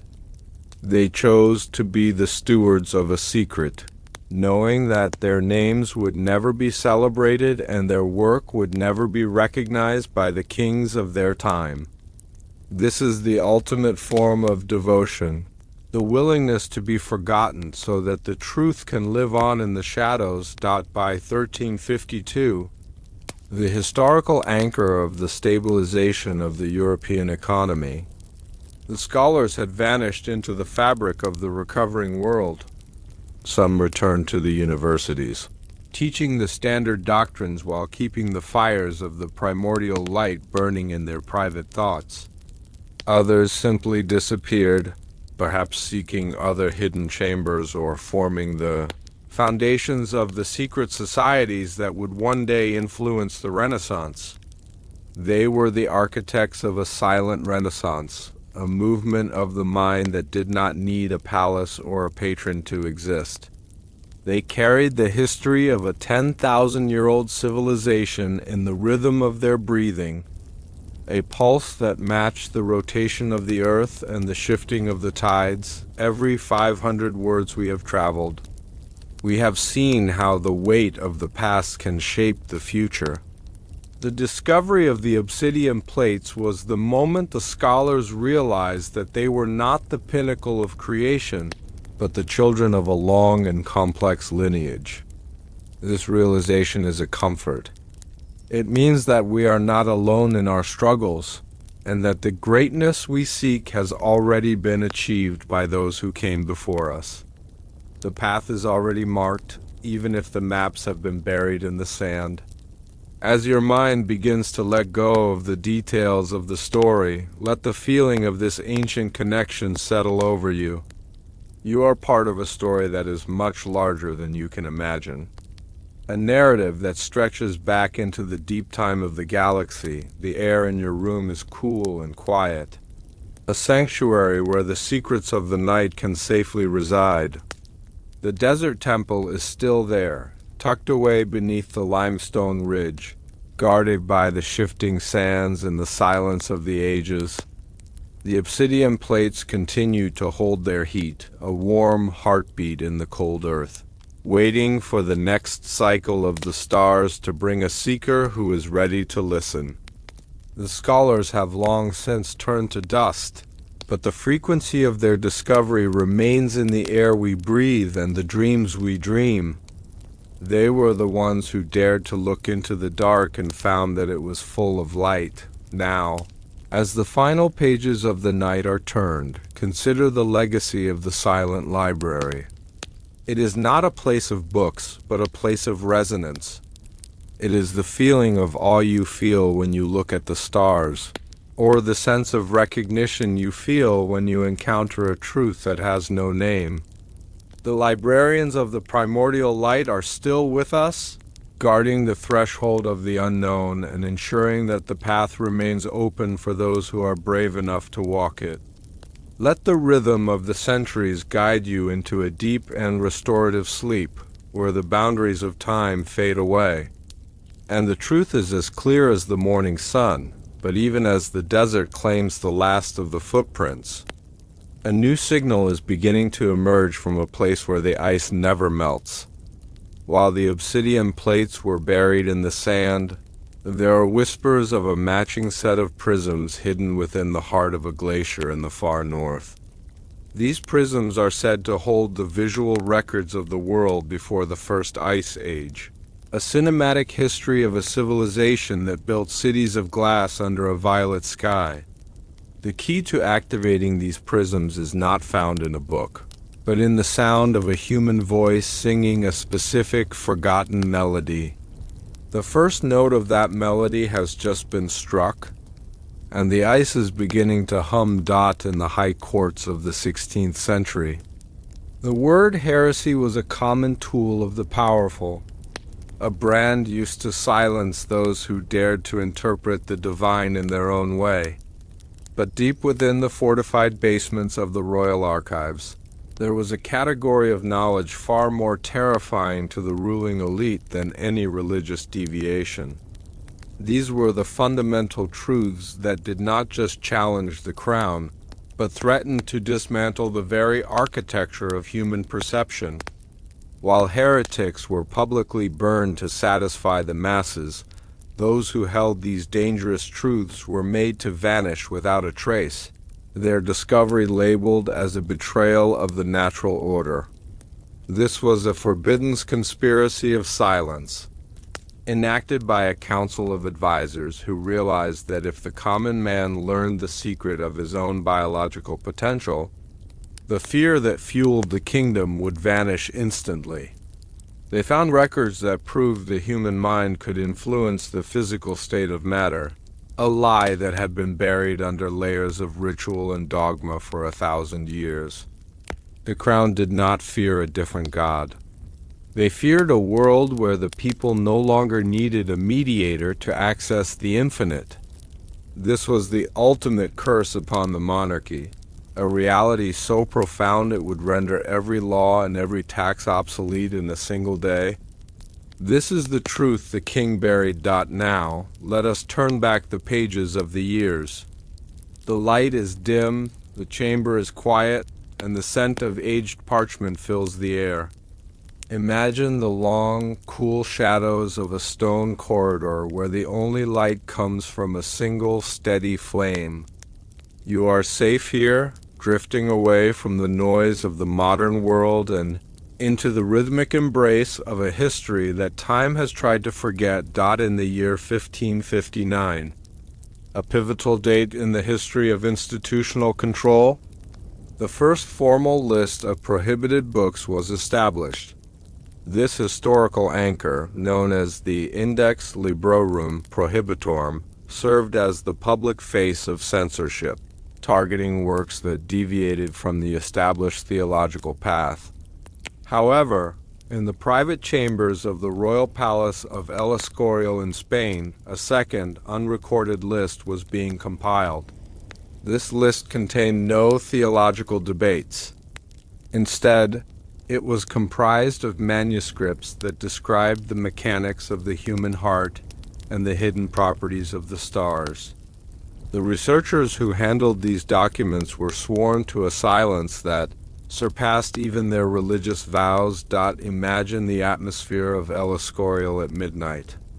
The granite walls are thick, absorbing the sounds of the wind that sweeps across the Castilian plateau.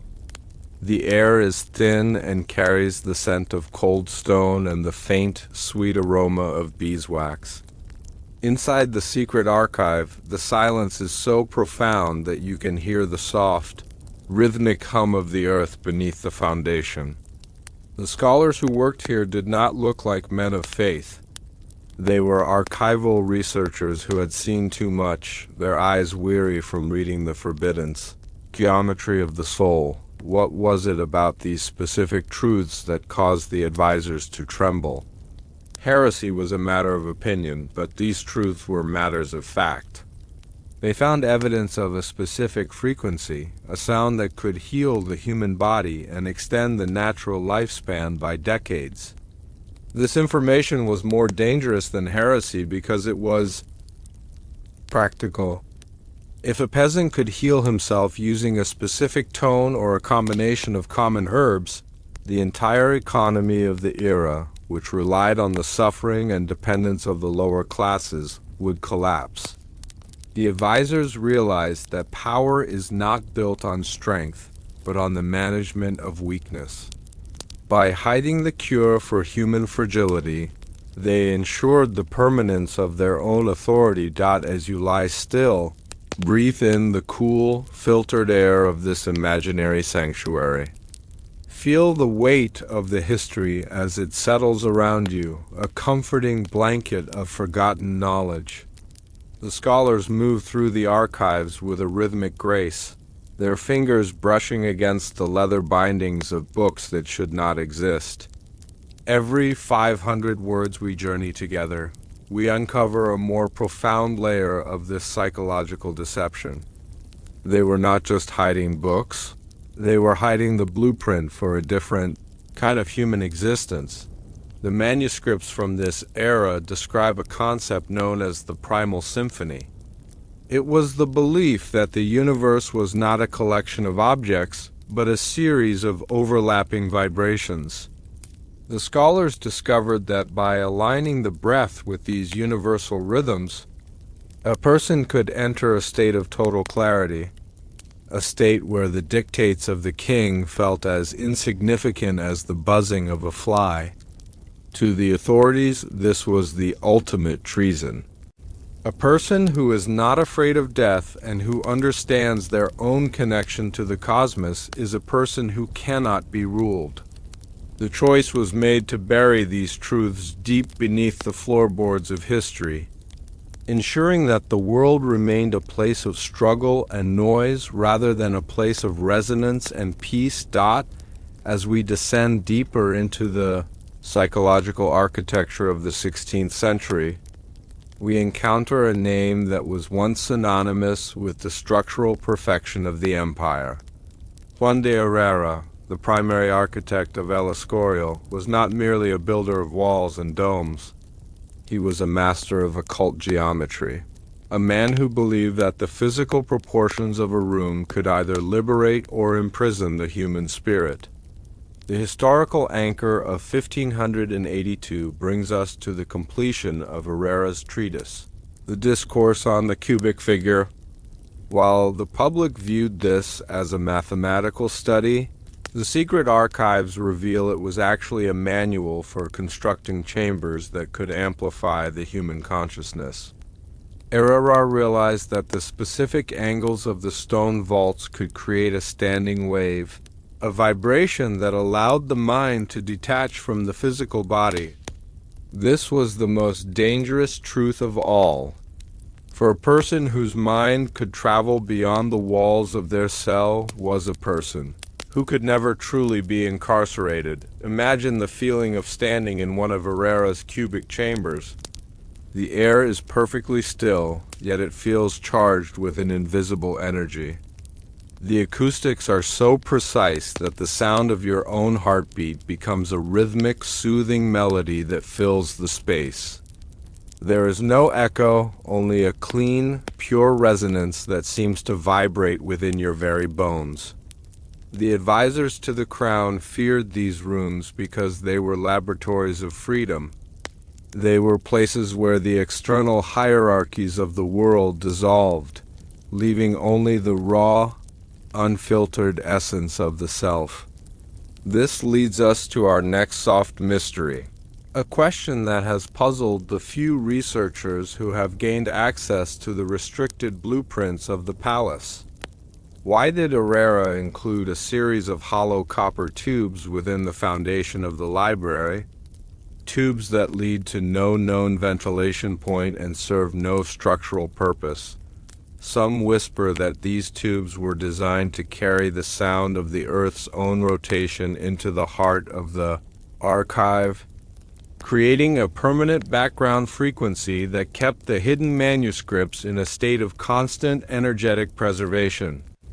Others claim that on certain nights, when the moon is at its zenith, a low, metallic hum can be heard rising from the floorboards, a sound that resembles a choir of human voices singing a single, sustained note. If you were to place your ear against the cold granite, would you hear the echoes of a history that was never allowed to be written? The mystery of the copper tubes remains a silent sentinel in the basement of the empire, a puzzle that suggests the architects were building for a reality that we are only now beginning to rediscover. As you lie in the darkness, let the rhythm of this metallic hum guide you into a state of deeper relaxation.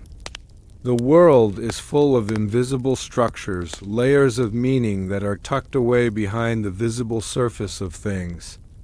The scholars of the 16th century understood that the greatest secrets are often hidden in plain sight, encoded in the very geometry of the buildings we inhabit.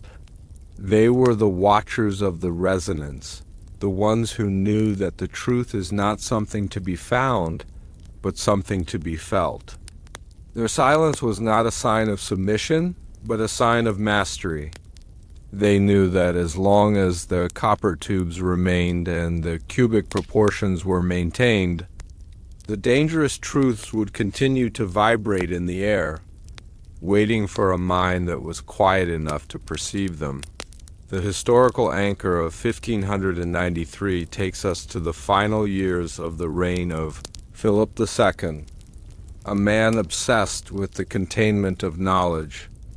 During this year, he ordered a specific section of the royal library to be sealed with lead plates.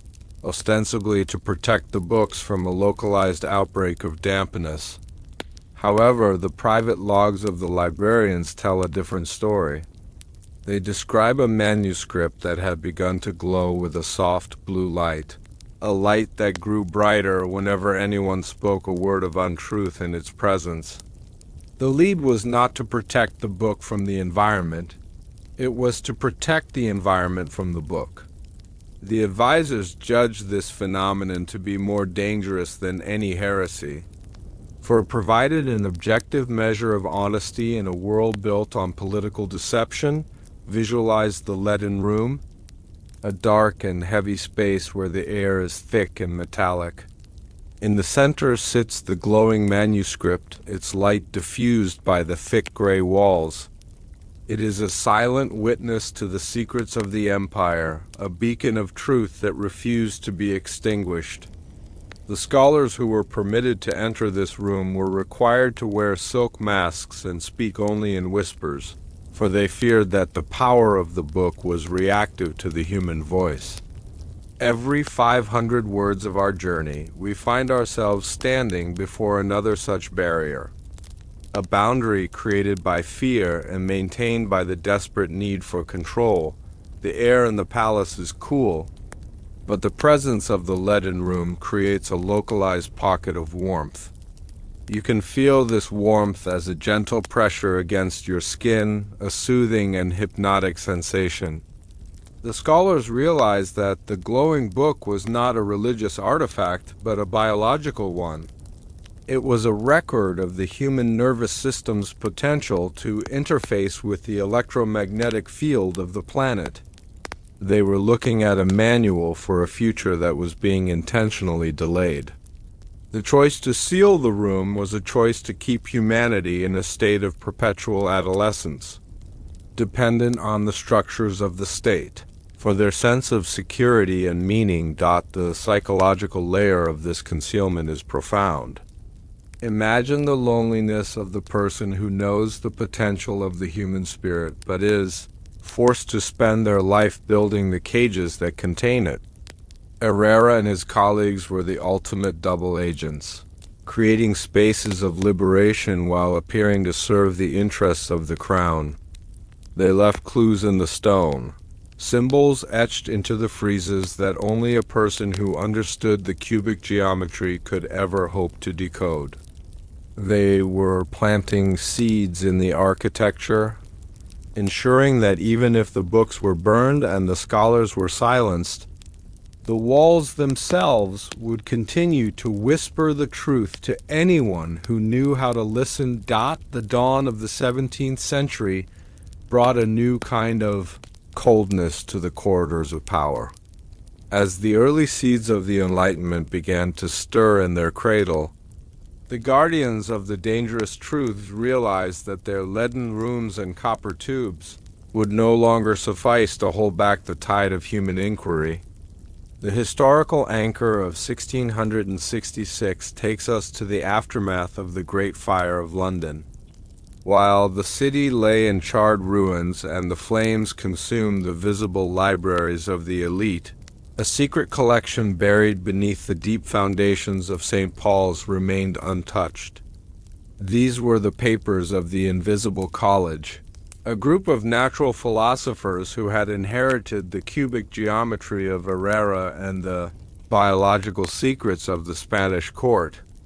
They realized that the fire was not an accident, but a deliberate attempt by shadow agents to cleanse the city of the very resonances that had been built into its ancient stone.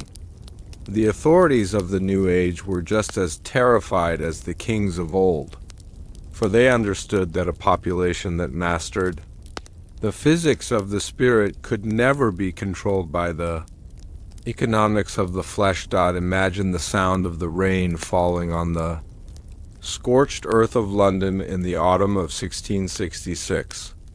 The air is thick with the scent of wet ash and the metallic tang of cooling iron. Beneath the surface, in a chamber that remained dry and silent, a single researcher named Elias sat before a chest that had been smuggled out of Spain decades earlier. He was not looking for gold, but for the tuning forks that had been used to calibrate the resonance of the cubic rooms. As you lie in your bed, feel the rhythmic and steady pace of the rain outside your own window. Let the sound wash away the anxieties of the day, much like the rain washed away the soot of the great fire. You are safe in the knowledge that the truth, like the stone foundations of the city, remains unshakable. Elias discovered that the tuning forks were not made of steel, but of a composite material that felt as light as wood yet was harder than diamond. When struck, they did not produce a sound that could be heard by the human ear, but a vibration that could be felt in the center of the chest. This was the frequency of the heart, the mechanical key to the primal symphony. The historical anchor of 1687 brings us to the publication of Newton's Principia, a work that defined the laws of motion for the visible world. But in the private correspondence of Newton himself, there are mentions of a second set of laws, the laws of the invisible world, which he believed were encoded in the very dimensions of the Temple of Solomon. Newton was a traveler of the resonance, a man who spent his nights trying to bridge the gap between the mathematics of the stars and the geometry of the soul. Why did Newton, the father of modern science, choose to keep his research into the cubic geometry a secret until his death? This is the soft mystery that remains unanswered in the halls of the Royal Society. Was he afraid that the world was not yet ready for a truth that combined gravity with grace? Or was he warned by the same council of advisors that had silenced the scholars of Spain? The fear was that if the common man learned that the laws of physics were merely the sheet music for a much larger spiritual performance, the hierarchies of the world would dissolve. Every 500 words of our journey, we see that the greatest threat to power is not a different idea, but a more profound understanding of the existing reality. The atmosphere of the 17th century was one of hushed whispers in smoke-filled coffee houses and the rhythmic turning of pages in private studies. You can visualize the heavy oak furniture, the glow of the hearth, and the steady, comforting weight of a leather-bound book in your lap. The air is warm and smells of old paper and wood smoke. This is the sanctuary of the mind, a place where the noise of the world is replaced by the clarity of the spirit. The scholars of this era were the new custodians of the resonance, passing the secrets of the leaden room and the cubic chambers through a lineage of silence and symbols. As the light of the 17th century began to fade, the dangerous truths did not disappear. They simply went deeper into the underground. The historical anchor of 1717 marks the formal foundation of the Grand Lodge in London, an organization that many believe was created to preserve the architectural secrets of the resonance. They used the language of masonry to hide the physics of the cubic chambers, ensuring that the knowledge would survive in a world that was becoming increasingly obsessed with the material and the scene.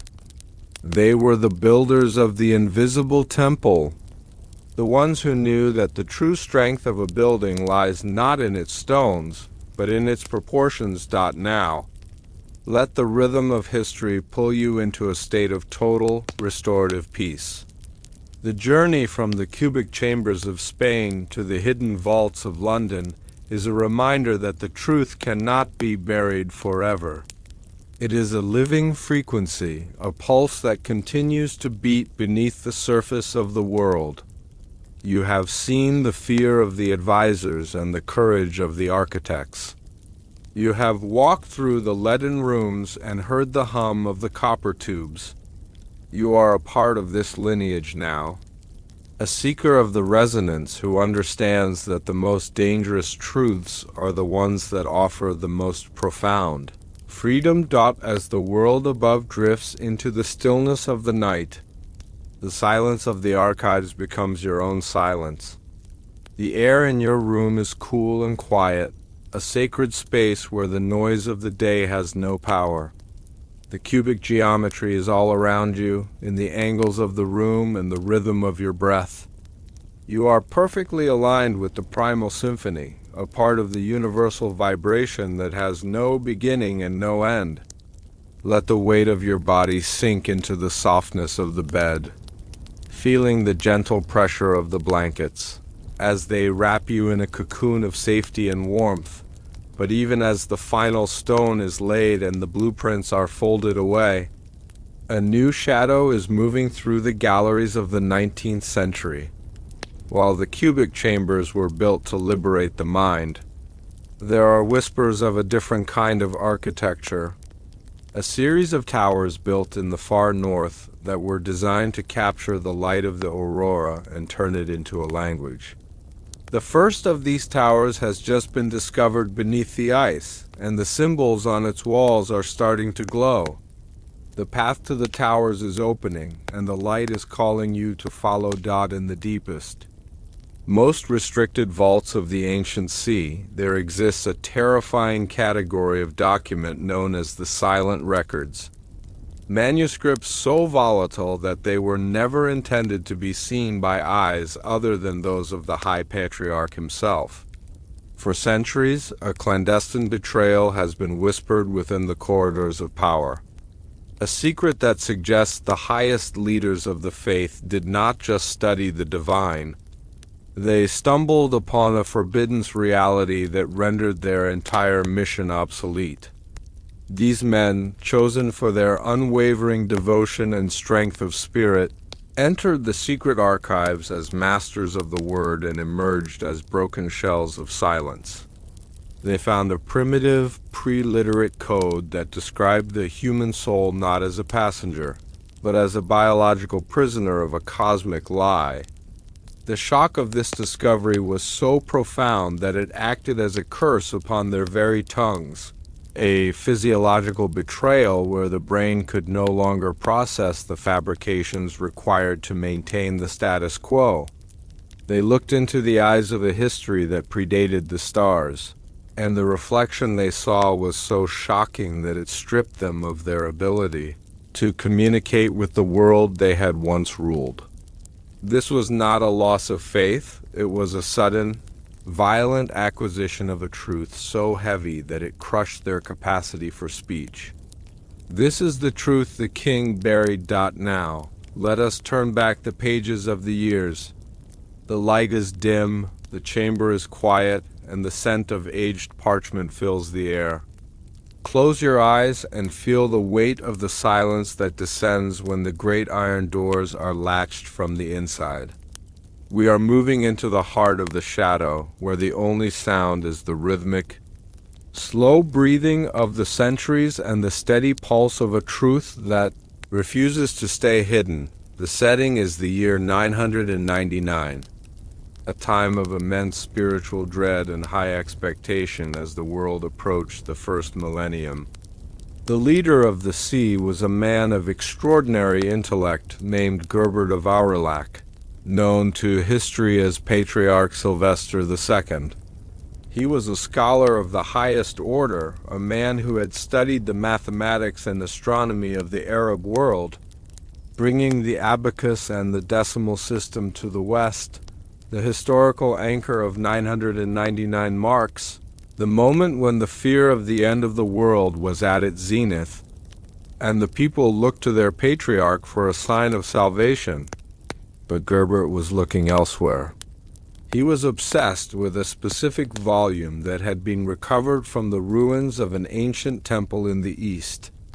A book that he believed held the key to the music of the spheres. Imagine Gerbert sitting in his private study, the only light coming from a single thick candle made of black wax. The air is cool and smells of old iron and the sharp, acidic tang of the ink he used for his own private notes. He was a man of logical precision, yet as he turned the pages of this ancient manuscript, his hands began to tremble. The text was not written in any language known to man. It was a series of rhythmic patterns that seemed to vibrate on the page. As he read, the logical structures of his mind began to dissolve. He was not reading words. He was experiencing a frequency that bypassed the conscious brain and spoke directly to the cellular memory of his body. What Gerbert found was the record of the Great Erasure, a period in human history where a specific part of the brain was intentionally deactivated to prevent humanity from perceiving the true nature of time.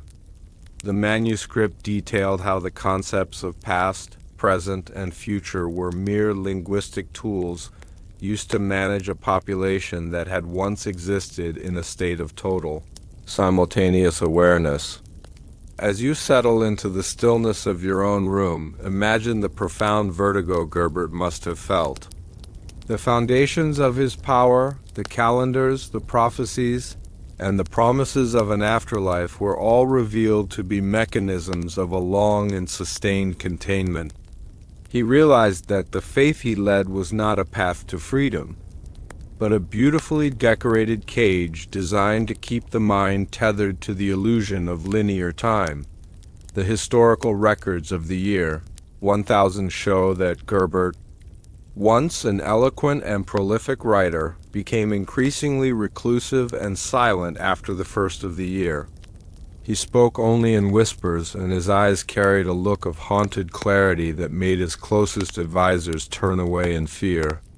He had read too far, and the truth had stripped him of the ability to participate in the collective dream of his era. This brings us to a psychological layer that is as comforting as it is terrifying. The silence of the patriarch was not a punishment. It was a state of grace. He had moved beyond the need for words because he had finally perceived the underlying harmony of the universe, a harmony that cannot be expressed in the clattering syllables of human language. Every 500 words, we journey further into history, and we find a new layer of this architectural and spiritual deception. By the mid-11th century, the successor to the sea found himself standing before the same vault. He was warned by the silent brothers of the archive that the book was a living thing, but his curiosity outweighed his caution. He was a man of action, a builder of cathedrals, and he believed that no truth could be more powerful than the institution he served. The historical anchor of 1054 marks the Great Schism, a moment of profound institutional trauma where the sea was divided into east and west, but in the private logs of the High Library, the true cause of the tension was not a theological debate, but a disagreement over what to do with the patriarch who had stopped speaking after entering the vault of the silent records. As the 11th century gave way to the harsh, structured reality of the 13th, the legend of the silent leaders grew into a whispered contagion within the upper echelons of the sea. This brings us to a soft mystery that has haunted the chroniclers of the medieval world, a question that lingers in the mind like a cold draft in a warm room. Why did the court observers of 1200 and 27 report that the shadow of the high prelate remained fixed upon the stone wall of the archive for nearly 3 hours, after the man himself had physically left the chamber? This phenomenon, witnessed by 3 separate guards of the inner circle, was never explained and was eventually struck from the public annals. It suggests that the truth within the silent records does not just affect the mind, but begins to uncouple the physical presence from the laws of optics. If a man's shadow can detach from his body after he reads the Forbiddance Code, what part of his soul is truly being left behind in those dark, damp vaults? The historical anchor of 1227 takes us to a time of absolute institutional power, where the high prelate issued decrees that shaped the very geography of the known world. Yet, inside the private sanctum, the atmosphere was one of profound clinical dread. Imagine the sound of the wind howling across the high battlements of the fortress, a rhythmic and mournful sound that seems to speak in a language of its own. The air here is thin and carries the scent of ozone and the heavy, metallic smell of the leaden chests that house the scrolls. The prelate moved with a slow, deliberate grace, his footsteps barely making a sound on the cold granite floor. He was a man who had mastered the art of political theater. Yet, as he stood before the open vault, he felt like a child standing at the edge of a vast, dark ocean. The scrolls he encountered were not made of sheepskin or papyrus. They were crafted from a material that felt like polished glass, cold to the touch and seemingly immune to the passage of time. As you breathe in and out, slowly and rhythmically, visualize the soft glow that emanates from these plates, a pale, bioluminescent light that does not cast a traditional shadow. This light is the reflection of a knowledge that predates the sun, a record of a time when humanity did not communicate with sound, but through the direct transmission of thought. The prelate realized that the very act of speaking was a regression, a secondary and flawed system of communication that had been forced upon the species to create a barrier between the self and the absolute. This leads us to the psychological layer of his subsequent silence. To speak was to participate in a lie. To speak was to validate the very cage he had spent his life decorating. He understood that the only way to maintain the purity of the truth he had witnessed was to refuse to translate it into the broken syllables of human speech. The historical anchor of 1294 brings us to the most shocking moment in the history of the sea, the sudden and unprecedented abdication of the man known as the Hermit Patriarch. He was a man of simple faith who had spent his life in a cave. Yet after only 5 months in the high office and one single visit to the secret archive, he walked away from the throne and returned to the silence of the mountains. The official records say he was overwhelmed by the politics of the court, but the private letters of his secretary tell a different story. They describe a man who, after reading the silent records, could no longer recognize the faces of his advisors. To him, they had become transparent, their thoughts visible as flickering shadows behind their eyes. He did not leave because he was weak. He left because he was too strong for the office. He had regained the simultaneous awareness that the great erasure had tried to take away. As he descended the marble stairs of the palace for the last time, he did not look back.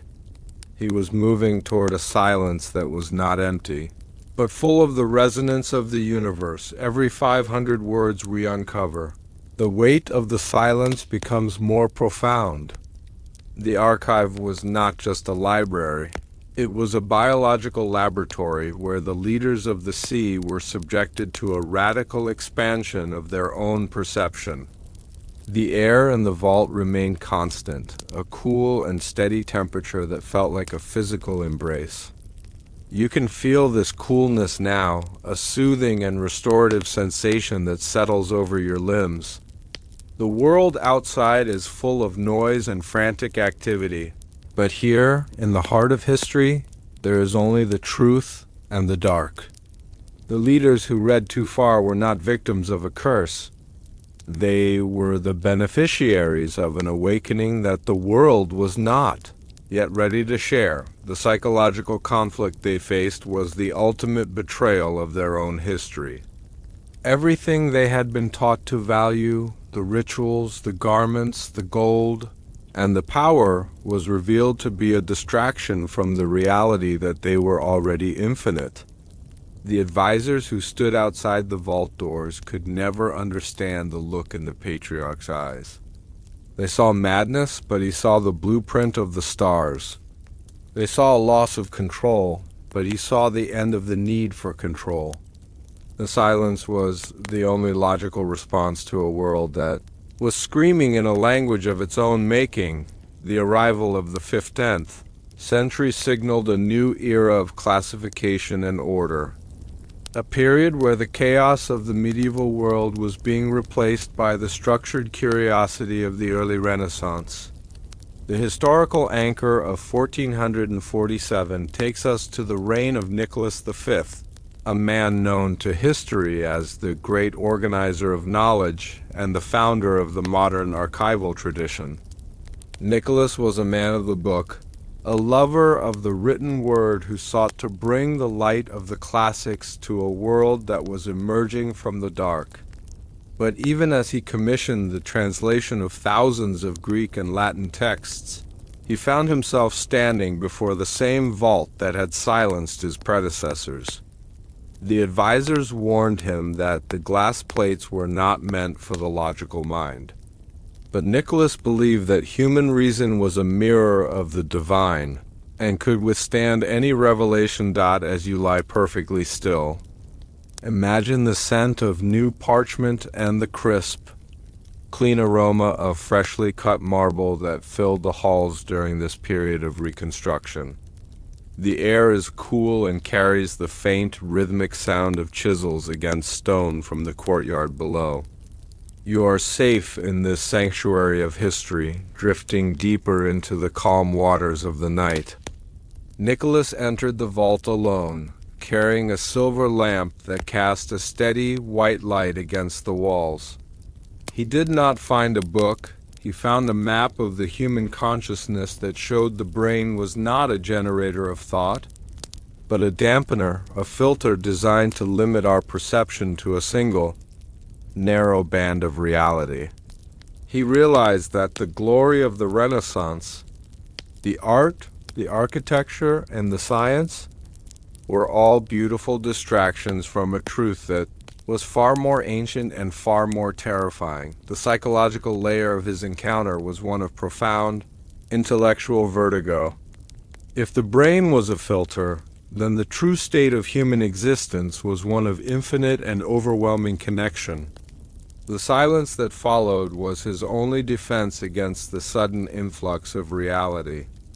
Nicholas V, the man who had built a library to store the world's words, suddenly found that those words were as hollow as dead leaves. The historical records of 1455, the year of his death, describe him as a man who had lost his appetite for public life, spending his final days in a state of quiet, meditative absorption. He had seen the blueprint of the stars and the architecture of the soul, and he realized that the library he had built was merely a monument to what we have forgotten. This brings us to a final soft mystery, a question that has puzzled the few scholars who have managed to see the original floor plans of the 15th century archives. Why did Nicholas order a specific hexagonal room to be built directly beneath his private study? A room with no entrance and no windows, lined entirely with sheets of polished lead. Some suggest it was a vault for the most dangerous glass plates, but others whisper that it was a chamber for his own consciousness. On the anniversary of his death, some say that a low, rhythmic vibration can be felt in the floorboards of the study above, a sound that matches the frequency of a human heart at total rest. Is it possible that Nicholas did not die, but simply moved his awareness into a space where the noise of the world could no longer reach him? Every 500 words we have traveled together has brought us to this moment of final, restorative stillness. The journey of the silent leaders is a reminder that the truth is not something to be conquered, but something to be experienced. They were not victims of a conspiracy. They were travelers who found the end of the map and dared to step off the edge. As your body sinks deeper into the softness of your bed, let the rhythm of their silence become your own. The air in your room is cool and safe, a sacred space where the noise of the day has no power over you. You are part of the lineage of the Watchers, The ones who know that the most profound truths are the ones that cannot be spoken. The weight of the history is a comforting embrace, a shield against the chaos of the passing years. The archives remain, tucked away beneath the foundations of the modern world, guarding the glass plates and the secrets of the great erasure. The leaders who read too far are still there in spirit, their shadows lingering in the corners of the vaults, watching over the truth and waiting for a time when the world is quiet enough to hear it. You have walked through the corridors of 999, 1227, and 1447. You have seen the haunted clarity in their eyes and felt the chill of the forbidden scrolls. Now, let the rhythm of your breathing guide you into a state of total, dreamless sleep. The world is a vast place, full of mysteries that are tucked away in the shadows of the past. We are only now beginning to understand the depth of the silence that was maintained by those who saw the truth.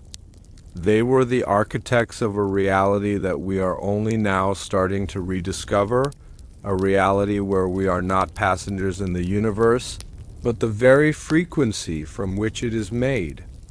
Let the peace of this realization settle over you, wrapping you in a cocoon of safety and light. But as the final iron door is latched and the silver lamp is extinguished, a new vibration is beginning to rise from the depths of a different continent. For while the patriarchs of the West were silenced by the glass plates, there are reports of a lost scroll in the high mountains of the South that contains the instructions for reversing the great erasure. This scroll is not kept in a vault, but is woven into the pattern of a tapestry that only becomes visible when the first light of the winter solstice hits the wall of a hidden monastery. The monks who guard this tapestry have begun to sing a melody that matches the frequency of the stars, and the pattern is starting to move.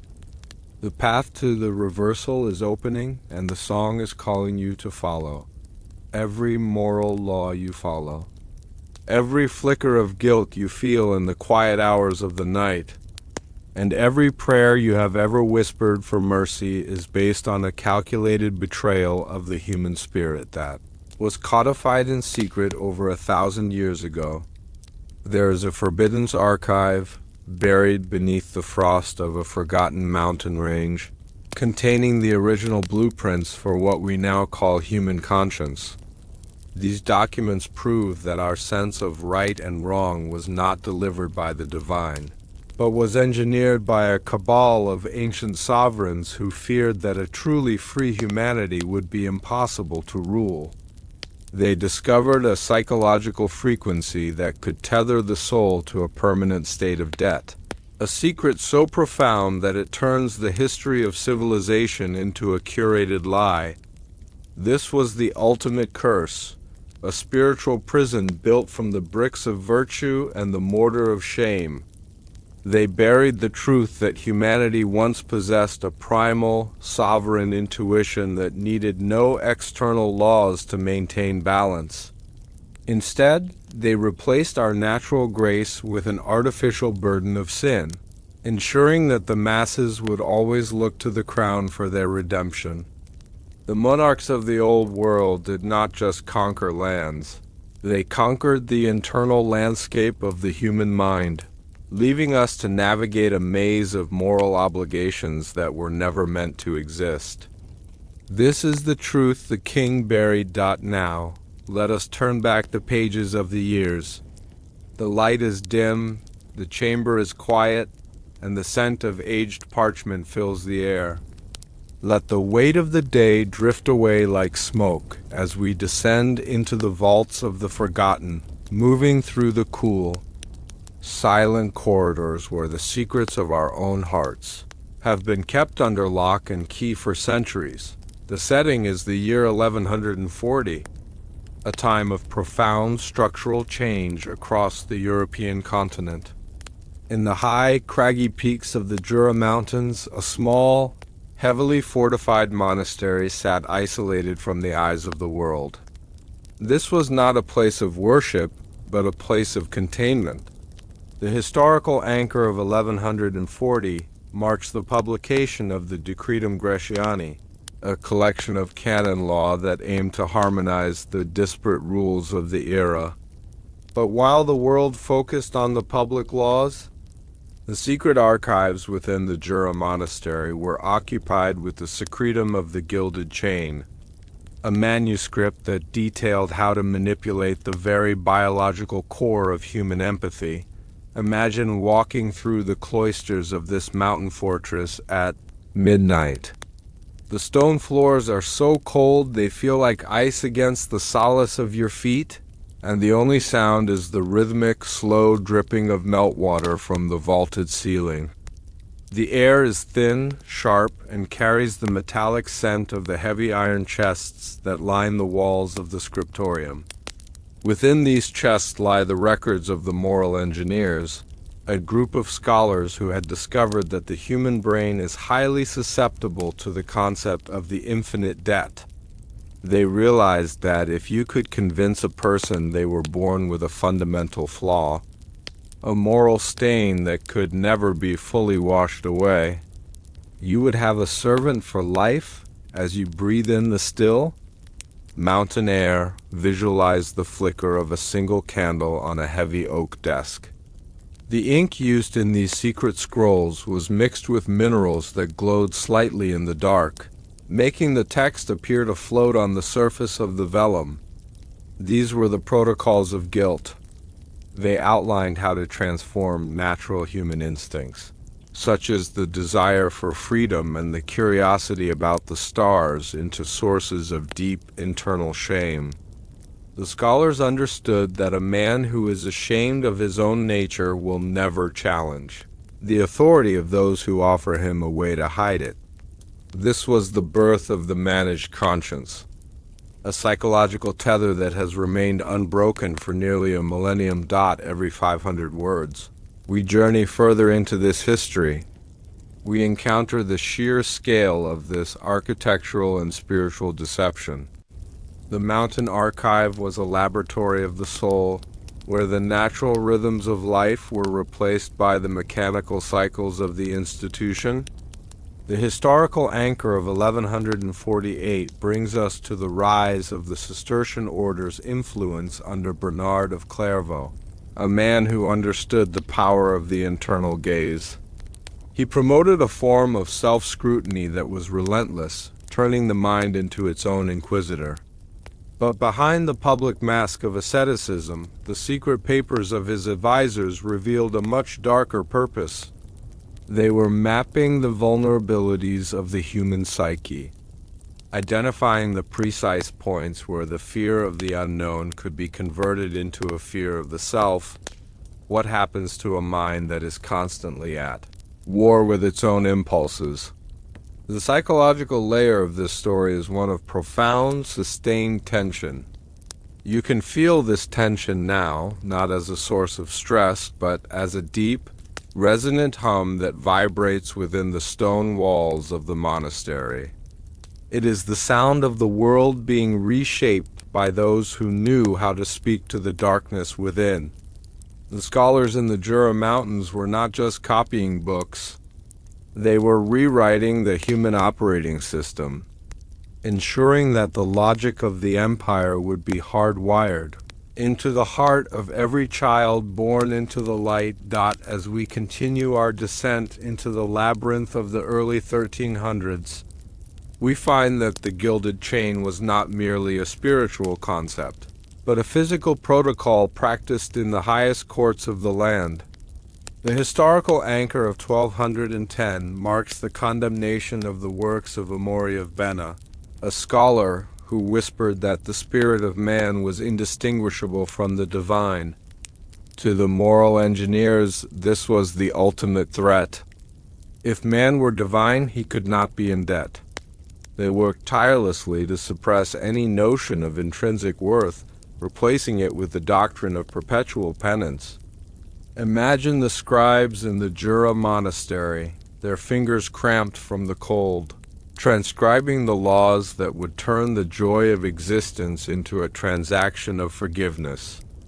The room where they worked was known as the Chamber of the Silent Witness, a place where every word written was meant to be read by no one but the architects of the lie.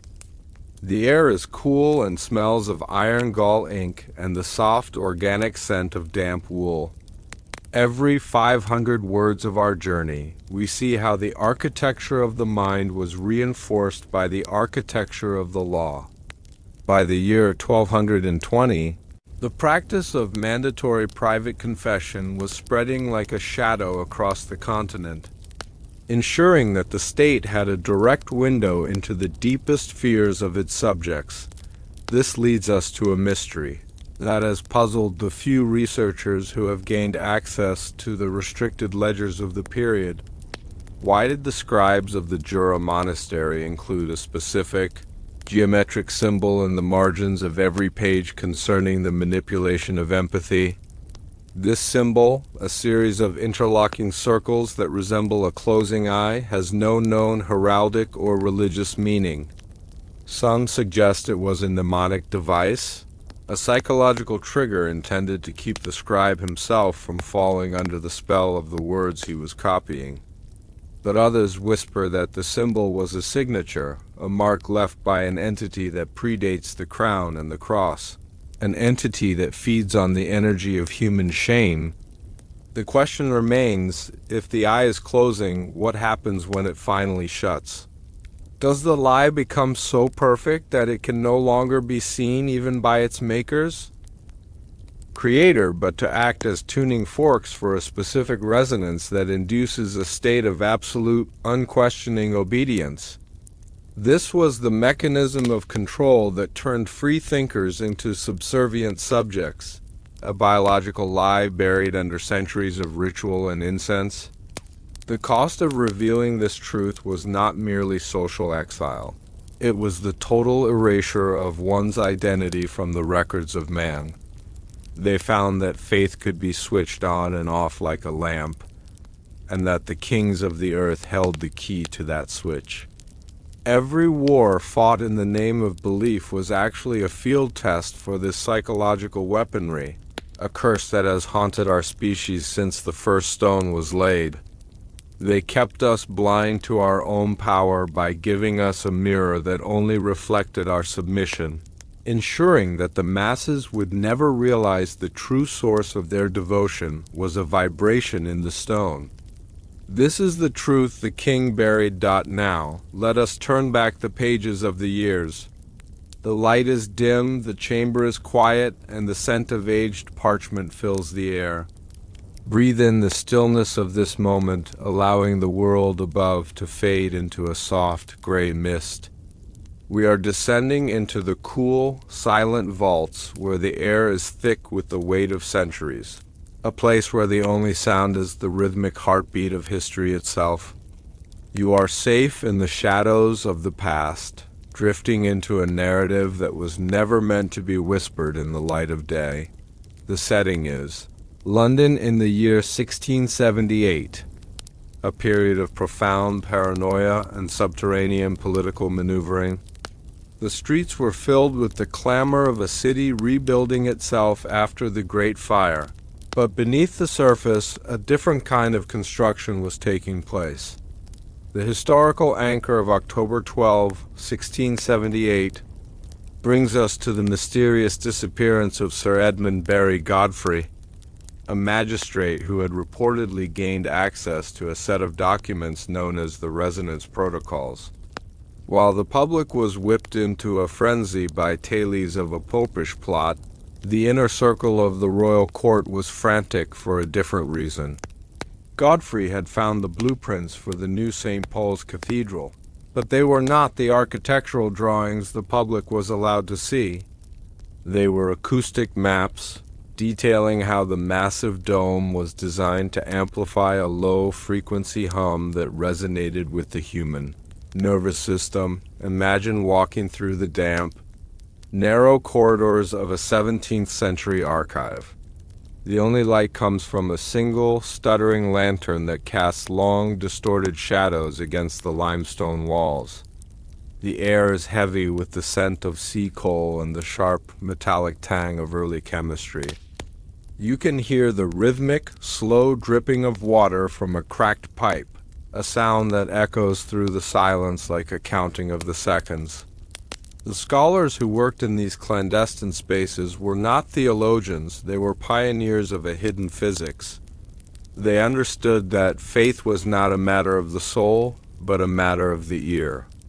They had discovered that when a human being is exposed to a frequency of 17 cycles per second, the brain experiences a profound sense of awe and presence, a feeling that is almost indistinguishable from a religious epiphany. Sir Edmund Barry Godfrey had realized that the entire religious infrastructure of the empire was being retooled to broadcast this frequency. The cost of this realization was absolute. He was found 5 days later, but the documents were gone, and the narrative of a political conspiracy was used to cover the tracks of a much deeper biological manipulation. This was the cost of revealing the truth, to be turned into a footnote in a fake war, while the true architects of control continued their work in the silence of the dome. The king at the time, Charles II, was a man of science who understood that the most effective way to rule was not through the sword, but through the mastery of the invisible dot as you lie still. Feel the rhythmic pulse of your own breathing, a steady and calming cadence that anchors you to the present. The scholars of the 17th century were the first to map the intersection of faith and control, identifying the precise points where the human mind could be tethered to an external authority. They saw the world as a vast, interconnected web of vibrations, and they believed that by controlling the music of the spheres, they could control the destiny of man. Every 500 words we journey further into this mystery, we find that the archive was not just a repository of books, but a sanctuary for the records of this invisible war, the documents. Godfrey had discovered suggested that the ancient stone circles and the Great Pyramids were the predecessors of this technology, massive stone oscillators designed to harmonize the population. The cost of this knowledge was a permanent state of exile from the comfort of belief. Once you understand that the feeling of the divine can be manufactured in a laboratory, the world becomes a colder, more clinical place. This is the psychological burden the scholars carried, the weight of knowing that the most sacred moments of human life were being managed by a committee of architects and advisors. They lived in a state of constant, quiet betrayal, serving a crown that viewed the soul as a biological resource to be harvested. As the gears of the 17th century turned toward the 18th, the secret of the resonance began to leak into the private diaries of the natural philosophers. This leads us to a soft mystery that has haunted the edges of the Royal Society for centuries, a question that remains unrecorded in the formal proceedings of the era. Why did the leading astronomers and mathematicians of the day, men who spent their lives mapping the heavens, suddenly become obsessed with the internal architecture of the human ear? It was rumored that they had discovered a set of hidden chambers within the temporal bone that functioned like a biological radio, tuned to a signal that did not originate from this world. They began to refer to this as the silent choir, a layer of sound that exists just below the threshold of human hearing, yet governs the emotional state of every living soul. The question that kept them in their laboratories until the small hours of the morning was whether this signal was a natural part of the cosmos, or a manufactured broadcast intended to keep the human spirit in a state of permanent, gilded silence. The historical anchor of 1703 brings us to the Great Storm of Britain, a cataclysmic weather event that leveled thousands of trees and damaged the very structures the king had sought to use as transmitters. In the aftermath of the storm, as the scaffolding was cleared from the half-finished dome of St. Paul's, a group of workers found a series of copper wires woven into the lead lining of the roof. These wires lead to nowhere, yet they vibrated with a low, rhythmic hum even when the air was perfectly still. Sir Christopher Wren, the master architect and a founding member of the Royal Society, arrived on site within the hour and ordered the wires to be removed and melted down immediately. The official report stated they were a failed experiment in lightning protection, but the private letters of his assistants suggest they were part of a complex antenna system designed to capture the resonant frequency of the Earth itself. Imagine the atmosphere of London in the wake of the storm. The air is crisp, clean, and carries the scent of wet stone and splintered oak. You can feel the coolness of the morning mist against your skin, a refreshing and calming sensation that washes away the heat of the day. The city is quiet, the usual clamor of trade replaced by the rhythmic sound of hammers and saws as the people begin to rebuild. In the center of this rebuilding stands the cathedral, a silent sentinel that holds a secret within its very foundations. The cost of revealing the truth was beginning to mount. The scholars who had identified the copper wires were quietly reassigned to remote outposts in the colonies, their names fading from the intellectual circles of the city. To know the mechanism of faith was to be marked for a life of invisibility. Every 500 words we journey further into the psychological layer of this betrayal. We see the profound toll it took on the human mind. The researchers understood that they were participating in the construction of a spiritual prison. They felt the weight of every stone they laid, knowing that it was designed to stifle the natural resonance of the human soul. This was the true cost, a permanent fracturing of the self. They were men of logic who were forced to build a temple to the irrational, and the internal conflict began to erode their own sense of reality. They saw the world as a beautiful, tragic masquerade, where the masks were fused to the faces of the people. They walked through the streets of London feeling like ghosts, the only ones who could see the invisible threads that connected the crown to the hearts of the subjects.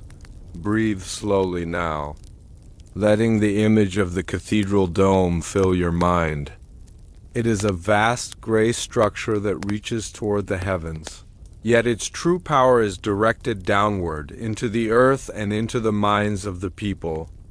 The historical anchor of 1742 brings us to the first public performance of the Messiah in Dublin, a musical event that is often cited as a pinnacle of religious expression.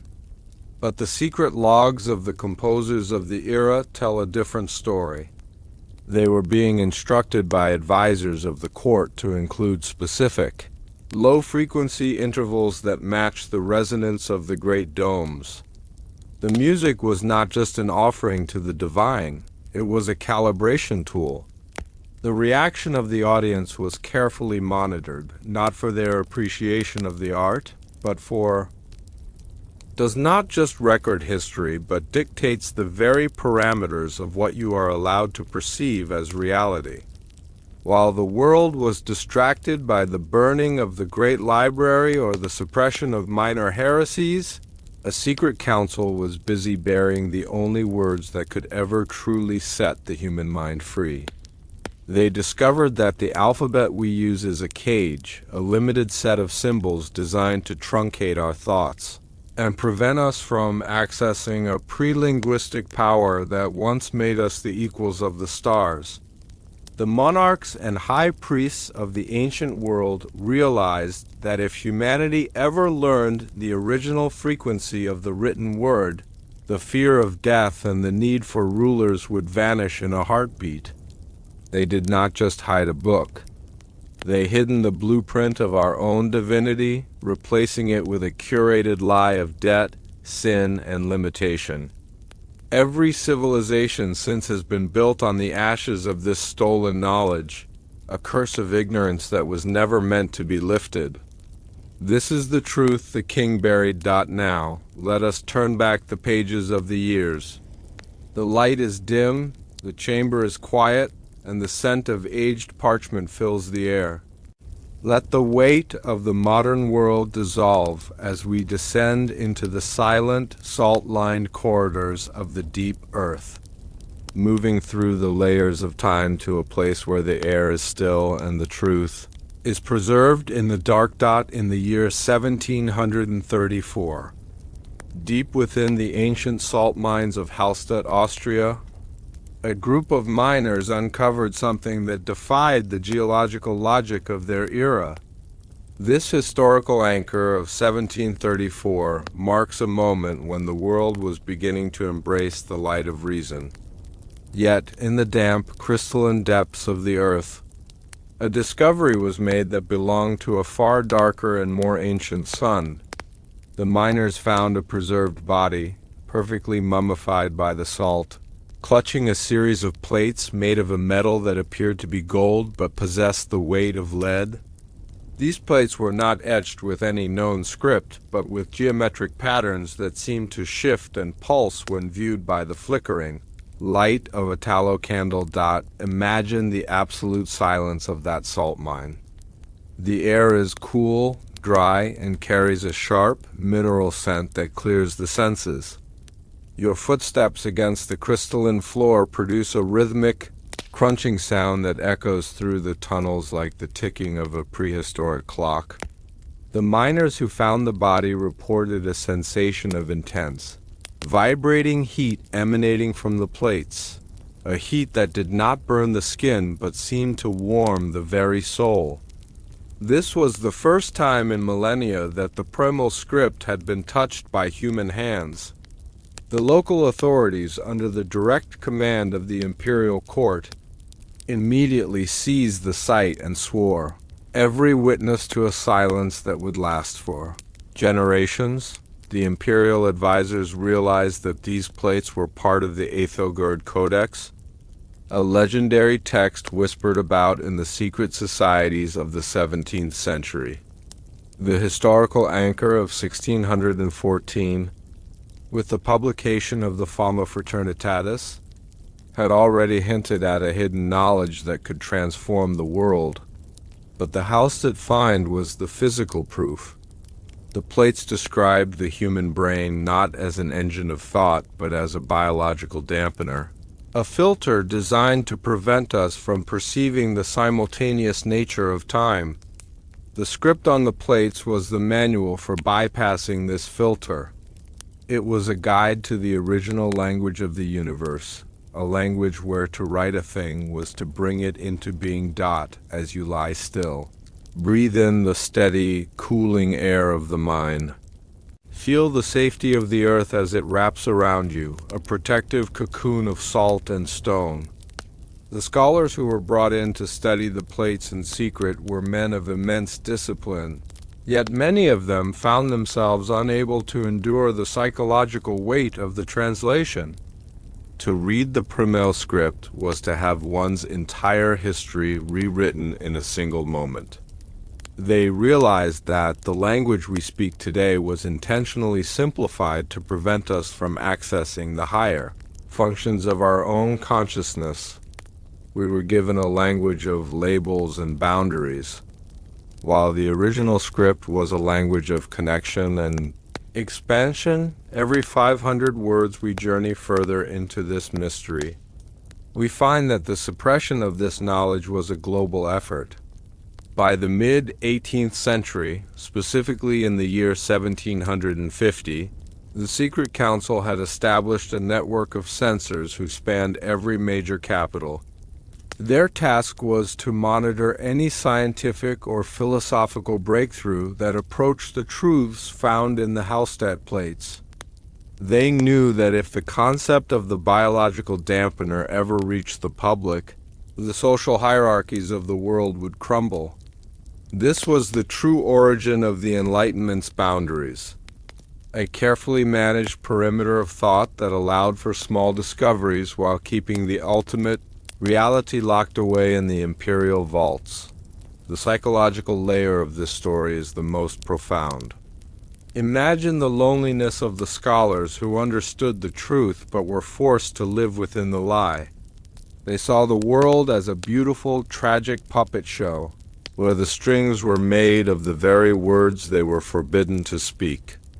The air in their private studies was thick with the scent of burning wax and old ink, an atmosphere of quiet desperation and immense focus. They were the watchers of the veil, the ones who knew that the true history of humanity was a story of a great forgetting, a collective amnesia that was maintained by the very books they were writing.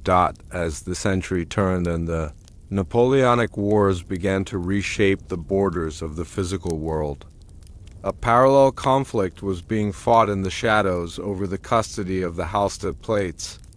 The historical anchor of 1821 brings us to the year Jean-François Champollion made his first major breakthrough in deciphering Egyptian hieroglyphs.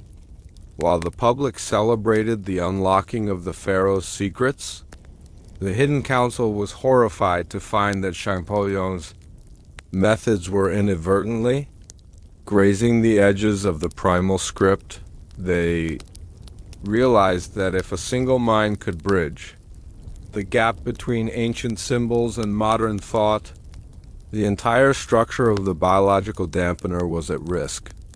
They did not just monitor his work, they subtly diverted his focus, ensuring that he saw the hieroglyphs as a phonetic language of the past, rather than the energetic technology of the eternal present. The air in the libraries of Paris during this time was thick with the scent of old paper and the sharp, acidic tang of early chemical preservatives. A world of frantic intellectual expansion that was being carefully pruned by invisible hands. Breathe slowly now, feeling the weight of your limbs as you sink deeper into the quietude of the room.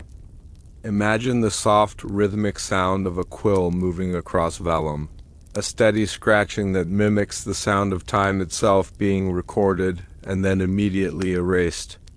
The scholars who worked under the direction of the council were practitioners of a technique known as deep silence, a state of meditation that allowed them to handle the plates without triggering the debilitating heat. They found that the plates were not static objects, but were reactive to the electrical field of the human heart. If a researcher approached with a mind full of greed or fear, the plates would vibrate with a sound like a swarm of angry bees, a low-frequency hum that could induce temporary blindness. But if approached in a state of total, ego-less calm, the plates would reveal a series of light-based instructions that showed how to heal the body by simply restructuring the intent of the spoken word. This brings us to a soft mystery that remains a forbidden topic among those who study the history of linguistics. Why is it that in almost every human culture there is a legend of a time before the Tower of Babel, when all of humanity spoke a single tongue that allowed them to command the elements? Is it possible that the primal script was that tongue, and that our current languages are not natural evolutions, but are instead artificial constructs designed to keep us from ever speaking to the world again? If the plates could be used to heal with a sound, could they also be used to build or to destroy? The question that keeps the council awake in their guarded towers is whether the 13th plate, the one said to contain the final frequency of dissolution, was ever actually found, or if it still lies buried in a place where the salt never melts. The historical anchor of 1851 takes us to the Great Exhibition in London, a massive display of industrial and technological might. While the world marveled at the Crystal Palace and the steam engine, a secret exhibit was being held in the lower levels of the building, accessible only to those who carried the royal signet. This was the first time the Council had attempted to use the plates to power a mechanical device. They succeeded in creating a light source that required no fuel and produced no heat, a soft, white glow that seemed to emanate from the very air itself. But the experiment was abruptly shut down when the light began to reveal things in the room that were not there, shadows of people moving through a history that had not yet occurred. They realized that the primal script did not just govern the present. It was the architect of all possible timelines. As you lie in the stillness of the night, visualize that soft, white light. It is a calming, protective energy that wraps around you like a warm blanket. The Crystal Palace, with its glass walls and iron frame, was a monument to the transparency of the modern age, yet it sat atop a foundation of secrets that would have rendered the Industrial Revolution irrelevant. The air in those lower levels was cool, still, and filled with the scent of ozone and polished metal. The researchers who witnessed the glowing plates reported a feeling of profound, celestial peace, a sense that the worries of the world were merely ripples on the surface of a deep and ancient ocean. Every 500 words we uncover, we find that the Council's greatest fear was not the loss of power, but the loss of the illusion. They believed that humanity was not strong enough to live in a world where the truth was visible to everyone. The psychological layer of this management is a study in the nature of curated reality. By the late 19th century, the Council had refined the art of the distraction, using the rise of newspapers and the telegraph to flood the human mind with a constant stream of trivial information. They knew that a mind that is constantly reacting to the news of the day has no time to contemplate the silence of the plates. The historical anchor of 1888 brings us to the height of the Victorian era, a time of rigid social structures and intense scientific inquiry. This was the year that the hidden archives were moved from Halstead to a more secure, climate-controlled facility beneath the Scottish Highlands. The move was conducted in total darkness, with the plates encased in lead boxes to prevent their frequency from being detected by the sensitive new instruments of the era. You can feel the chill of the Scottish mist as it rolls over the heather, a damp, clean scent that fills the lungs and relaxes the mind. The underground facility was a masterpiece of Victorian engineering, a series of circular rooms lined with salt and copper to ground the energy of the script. The air here was perfectly dry, smelling of static and old stone. The scholars who lived in this facility were the last of their kind, men who had traded their names and their lives for the privilege of standing guard over the ultimate truth. They understood that the world above was a dream, a beautifully constructed fantasy that depended on their silence.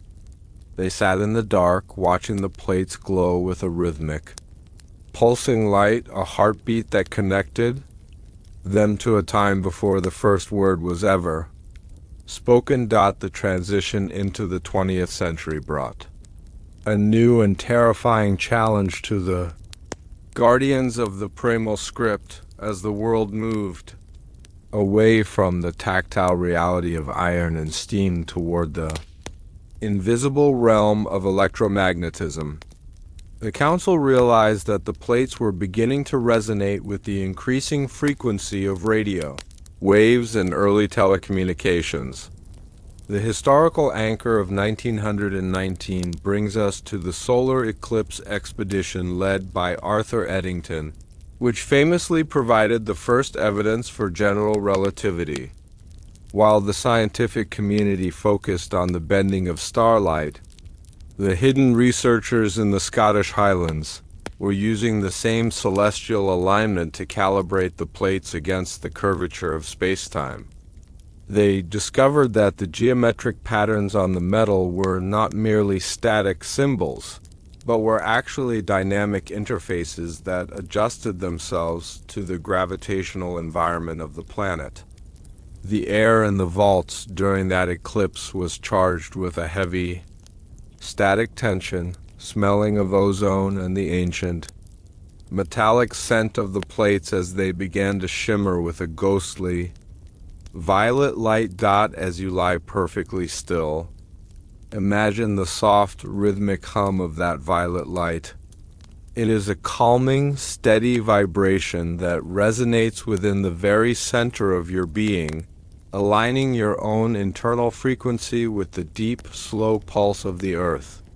The scholars in the highlands began to realize that the biological dampener was not just a mental filter, but a physical one encoded into our very DNA to prevent us from sensing the multidimensional nature of the universe. They found that when the plates were exposed to the specific frequencies generated by early radio transmitters, the symbols would momentarily coalesce into a single, 14th character that had never been seen before. This brings us to a soft mystery that has haunted the final generation of the Council's cryptographers. Why did this 14th symbol only appear during moments of high electromagnetic activity? And why did it always vanish the moment a human observer attempted to record its shape? It was as if the script itself possessed a form of consciousness, a protective intelligence that refused to be captured by a mind that was still bound by the dampener, the historical anchor of 1940.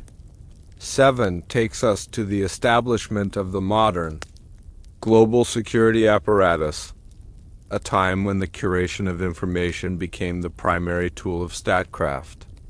During this year, the Halstead plates were moved for a final time, not to another vault, but into a digital state. The Council realized that the physical objects were becoming too dangerous to house in a world of satellite, surveillance, and ground-penetrating radar.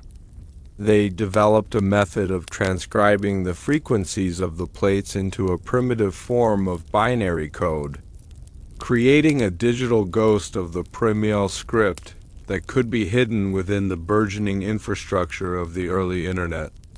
The air in the clean rooms where this transcription took place was sterile, filtered and filled with the low, rhythmic whirring of vacuum tubes and cooling fans. The researchers who handled the transition reported a strange, lingering sense of nostalgia, a feeling that they were losing something vital as the ancient metal was replaced by the flickering logic of silicon. Breathe in the cool, filtered air of this digital sanctuary. Feel the weight of your body as it finds its natural rest, supported by the silent and steady foundation of the night. The transition to the digital age allowed the Council to achieve their ultimate goal, the creation of a perfect, invisible cage. They realized that by flooding the world with a constant, high-speed stream of data, they could create a dampener so profound that no one would ever even realize they were being filtered. The noise of the modern world became the new salt mine, a place where the truth could be buried in plain sight, hidden within the billions of gigabytes of triviality that define our daily existence. The primal script is still there, pulsing beneath the surface of every screen and every signal, but we have been conditioned to see only the pixels, and not the underlying architecture of our own. Reality.every 500. Words we have traveled together has brought us closer to the realization that the silence of the plates is not an absence of sound, but an abundance of peace. The journey from the salt mines of Halstead to the digital vaults of the modern era is a story of a long and calculated betrayal, yet it is also a story of the resilience of the human spirit. Even within the cage of a simplified language and a curated reality, the resonance of the primal script still manages to find its way through. It is the feeling of awe you experience when you look at the stars, The sense of connection you feel in the presence of ancient stone and the profound, restorative clarity that comes to you in the moments before sleep. You are safe in the knowledge that while the king may have buried the truth, he could not extinguish the frequency from which you were made. The historical anchor of 1977 brings us to the launch of the Voyager probes, carrying a golden record of human history into the deep silence of space. While the world saw this as a gesture of hope, the final members of the council knew it was a symbolic burial, a way of launching the last remnants of the simplified language into the void to ensure that our simplified nature would be the only thing the universe ever saw of us. But on the plates that remained on Earth, the 14th symbol made a final, brief appearance, glowing with a light that was brighter than any sun. It was a sign that the script was ready to return to the silence, waiting for a time when humanity is quiet enough to hear the melody of its own origins. Now, as the final pages of the night are turned, let the rhythm of the history pull you into a state of total, dreamless sleep. The vaults are closed, the signals are silent, and the air in your room is cool and safe. You are a part of the original frequency, a traveler who has moved through the salt and the stone to find the stillness at the center of the world. The weight of the story is a comforting embrace, a shield against the noise and the light of the day.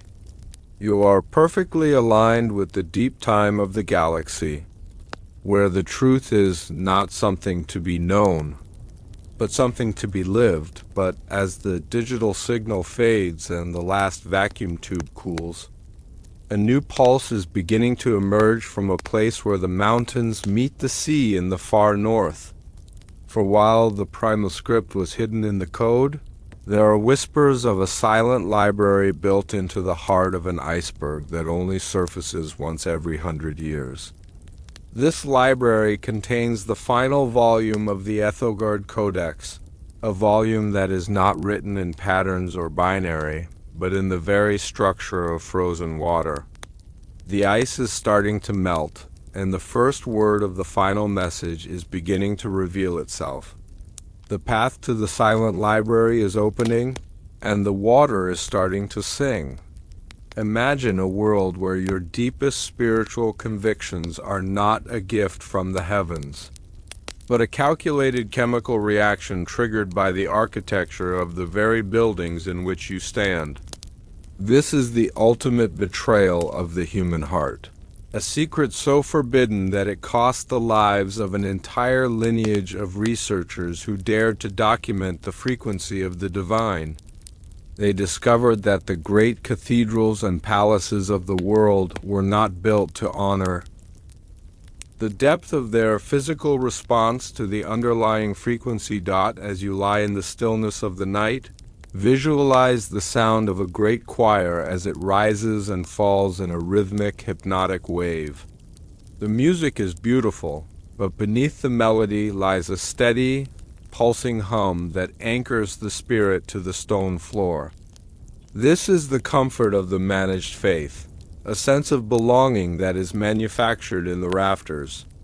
The scholars who understood this were haunted by the realization that the most profound moments of their lives might have been nothing more than a mechanical reaction. They began to question the nature of their own thoughts, wondering if their desires and fears were their own, or if they were merely echoing the vibrations of the city. This is the psychological cost of the truth, to lose the ability to trust the silence of one's own heart. The air in your room is cool and quiet, a sanctuary where the noise of the modern world cannot reach you.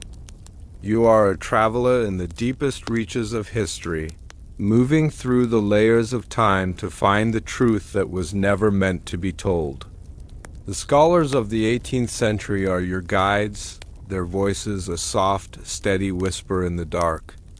They are telling you that the world is more complex and more beautiful than you have been led to believe.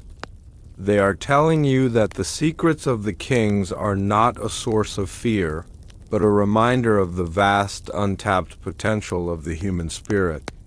The light of the lanterns is fading, but the warmth of the truth remains. A steady and calming presence that guides you toward a deep and restorative sleep. The archives of the court were eventually moved to a secret location, beneath the chalk cliffs of the south coast, where the rhythm of the ocean provides a constant, natural ground for the dangerous frequencies. The researchers who lived there were the last of their kind, men who had traded their names for the privilege of standing guard over the ultimate secret. They understood that the world above was a dream, a beautifully constructed fantasy that depended on their silence. They sat in the dark, watching the charts of the resonance as they pulsed with a rhythmic, steady light. A heartbeat that connected them to a time before the first dome was ever built. As the industrial age began to cast its long, soot-stained shadow over the stone temples of the old world. The guardians of the resonance realized that the medium of control was shifting from the physical to the ethereal. The historical anchor of 1899 brings us to the rugged landscape of Colorado Springs, where Nikola Tesla was conducting his experiments with terrestrial stationary waves. While the public viewed his work as a quest for wireless power, the private logs of his laboratory suggest he had tapped into the same frequency Sir Christopher Wren had woven into the lead lining of St. Paul's. Tesla discovered that the Earth itself has a heartbeat, a low-frequency pulse that acts as a carrier wave for the human collective consciousness. The Council of Advisors, now operating through the burgeoning telegraph and electrical companies, watched with a mixture of awe and terror. They realized that the dome was no longer necessary, for the entire atmosphere of the planet could be turned into a cathedral of managed belief. Breathe deeply and let the cool, mountain air of the Colorado high country fill your senses. The scent of pine and the sharp, electrical tang of a looming storm create an atmosphere of quiet, charged potential. You are lying in a state of perfect stillness, your body a grounded vessel for the rhythmic pulses of the earth. The scholars of this new era were the radio engineers and the pioneers of the invisible. Men who had traded their quills for copper coils and vacuum tubes. They lived in a world of constant, low-frequency hums, their ears tuned to the static of the stars. The cost of their knowledge remained high, a permanent disconnection from the simple, unexamined life of the masses. They saw the wires that were beginning to drape across the cities not as conduits for power, but as the new strings of a global instrument. This brings us to a soft mystery that has haunted the edges of psychology for over a century, a question that remains buried in the classified files of early sensory research. If the resonance is designed to harmonize the human spirit into a state of obedience, why was a specific group of individuals born in the northern latitudes in the late 1800s seemingly immune to its effects? These children, often referred to in the secret correspondence as the glass listeners, reported hearing a different music, a melody that did not come from the dome or the earth, but from the void between the stars. When the council attempted to relocate them to a study facility in the Hebrides, the group vanished in transit, leaving behind nothing but a series of crystalline stones that vibrated at a frequency that shattered any glass in their proximity. Where did the glass listeners go, and is their immune frequency still circulating in the human gene pool? Waiting for a time when the world's managed song finally falters. As you sink further into the embrace of your bed, imagine the sound of the wind as it travels across the vast open plains.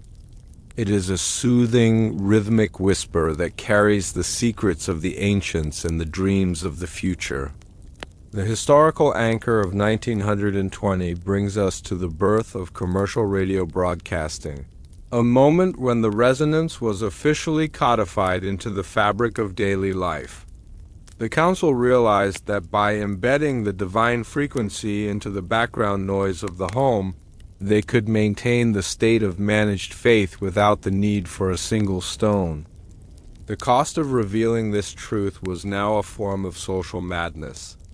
To tell the people that their favorite programs were carrying a signal of submission was to be laughed out of the room. The truth had been hidden behind the greatest mask of all.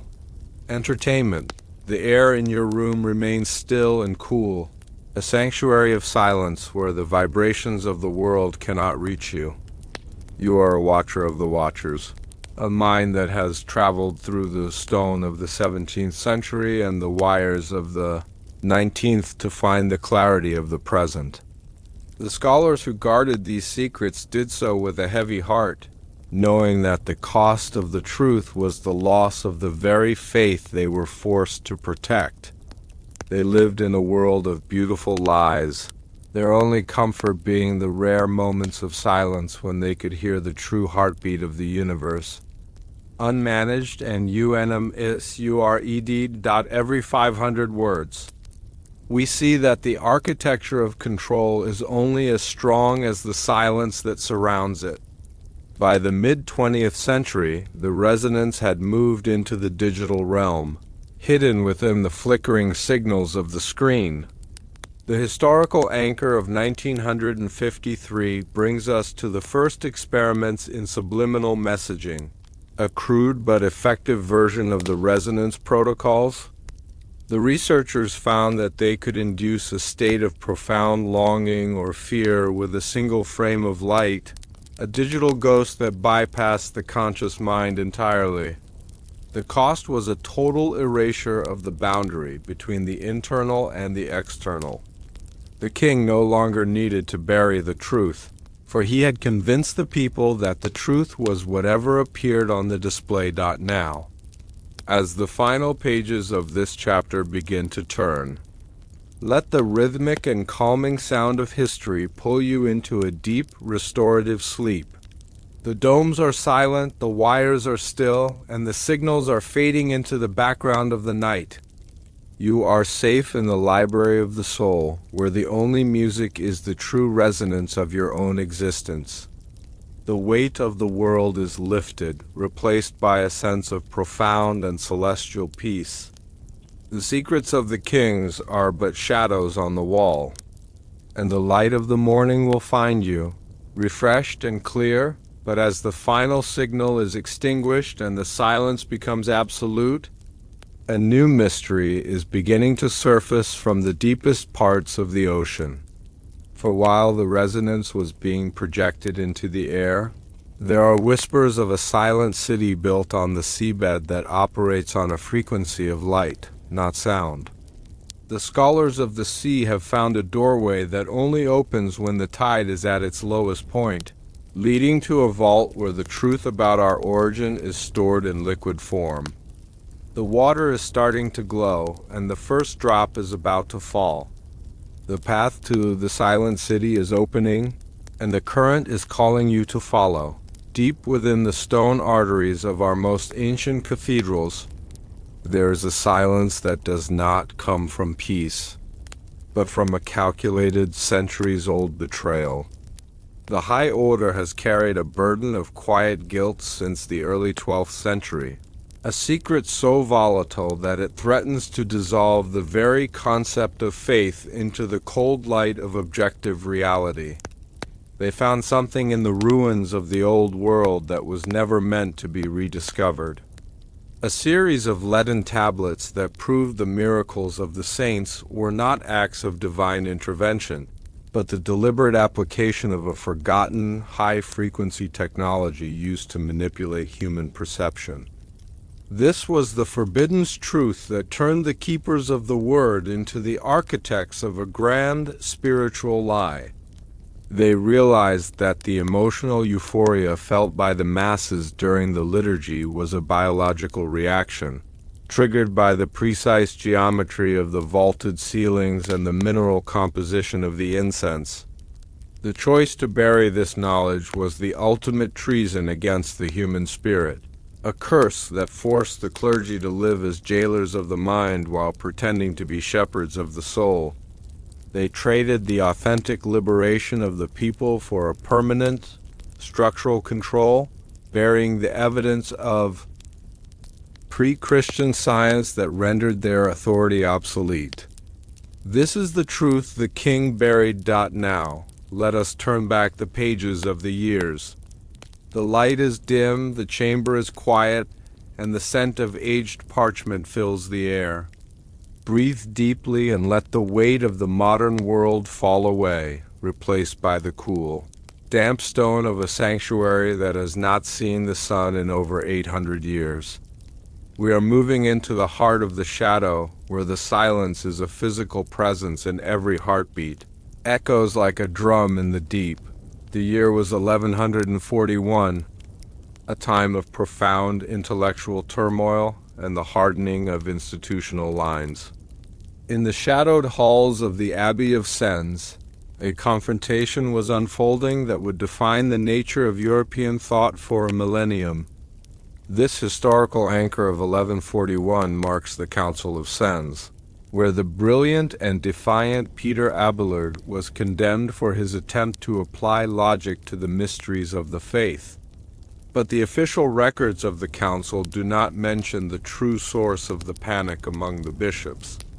It was not Abelard's books they feared, but a physical object he had recovered from a dig beneath. The ruins of a Roman temple in Lyon. Abelard had brought with him a silver cylinder, no larger than a man's forearm, etched with microscopic geometric patterns that seemed to shimmer with their own internal light.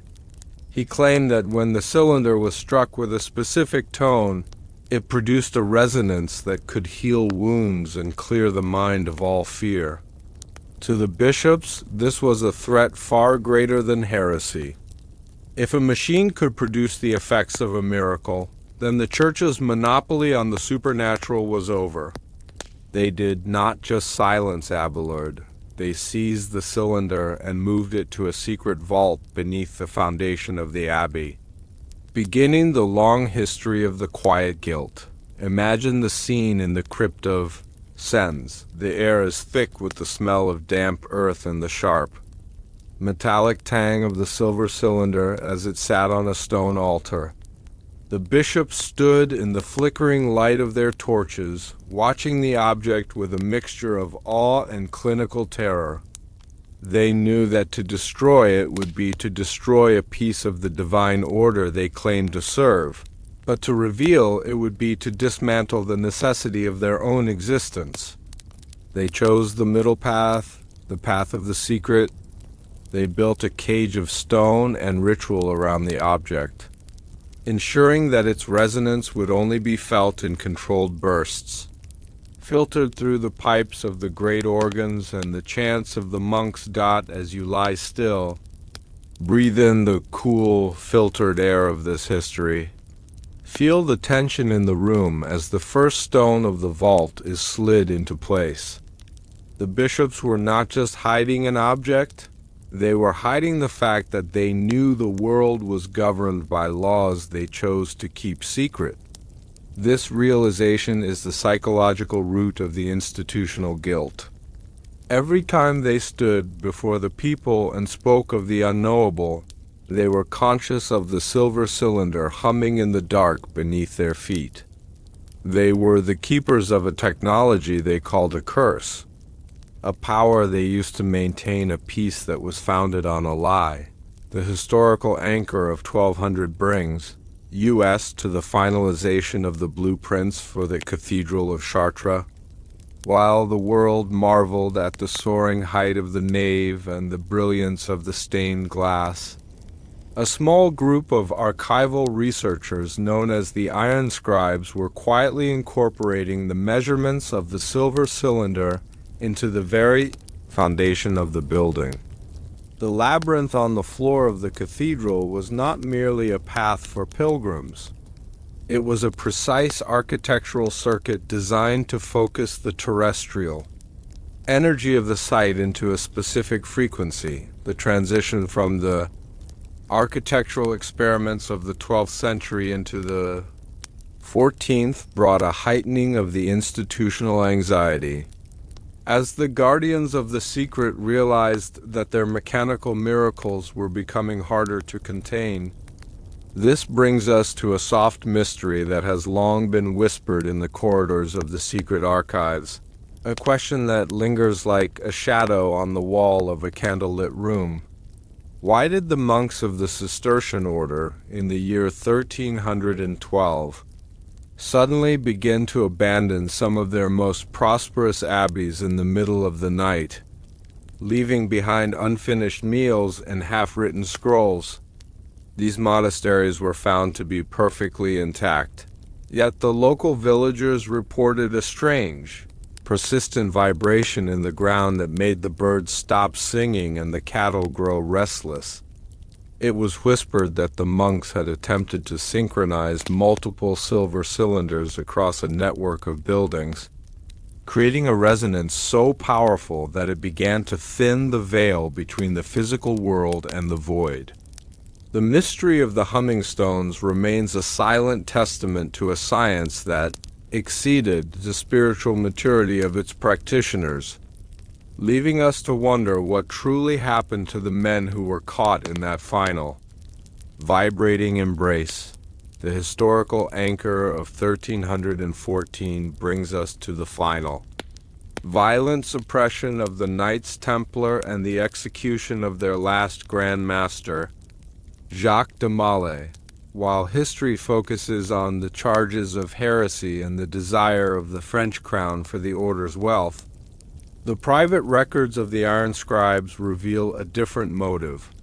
The Templars had become the primary couriers of the resonant technology, transporting the artifacts from the East to the hidden vaults of Europe. When de Molay was consumed by the flames, he did not cry out in pain, but in a series of rhythmic, melodic tones that matched the frequency of the silver cylinder. The Church realized that the knowledge was spreading beyond their direct control, and the suppression of the order was a desperate attempt to gather the scattered pieces of the resonant puzzle back into the safety of the dark. Imagine the atmosphere of the High Middle Ages as it began to fracture. Under the weight of its own secrets, the air is cool and carries the scent of wood smoke and the sharp, acidic tang of early alchemy. You can feel the stillness of the midnight air as it settles over the cloisters, a heavy velvet cloak that protects the silent work of the scribes.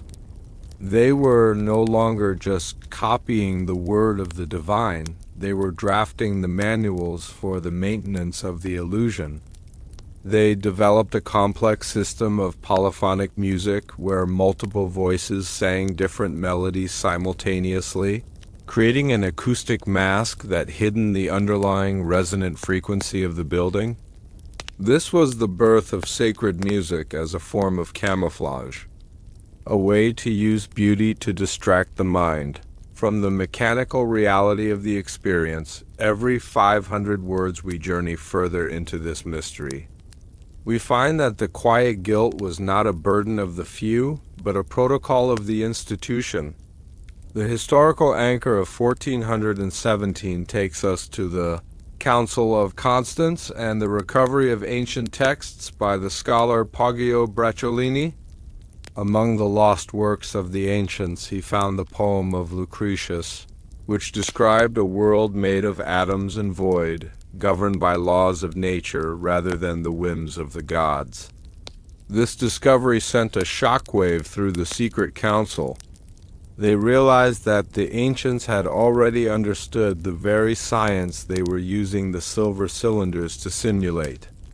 The guilt intensified as they realized they were not just hiding a technology, but were actively preventing the world from returning to an age of reason and objective. understanding God as you breathe in the calm of the night. Imagine the feeling of the cool parchment under your fingertips as you turn the pages of a forgotten book. The world is a vast place, full of mysteries that are tucked away in the corners of history. We are only now beginning to understand the depth of the shadows that were cast by the fires of the Inquisition. The Church was not just fighting against dissent, it was fighting against a reality that it had spent centuries trying to manage. The silver cylinders were the anchors of their power, yet they were also the source of their most profound spiritual isolation. They lived in a state of permanent clinical betrayal, knowing that the light they promised the people was merely a reflection of a machine in the dark. The psychological layer of this story is one of profound, internal conflict. Imagine a man who has dedicated his life to the pursuit of the divine, only to find that the very miracles he performs are the result of a geometric pattern etched on a silver tube.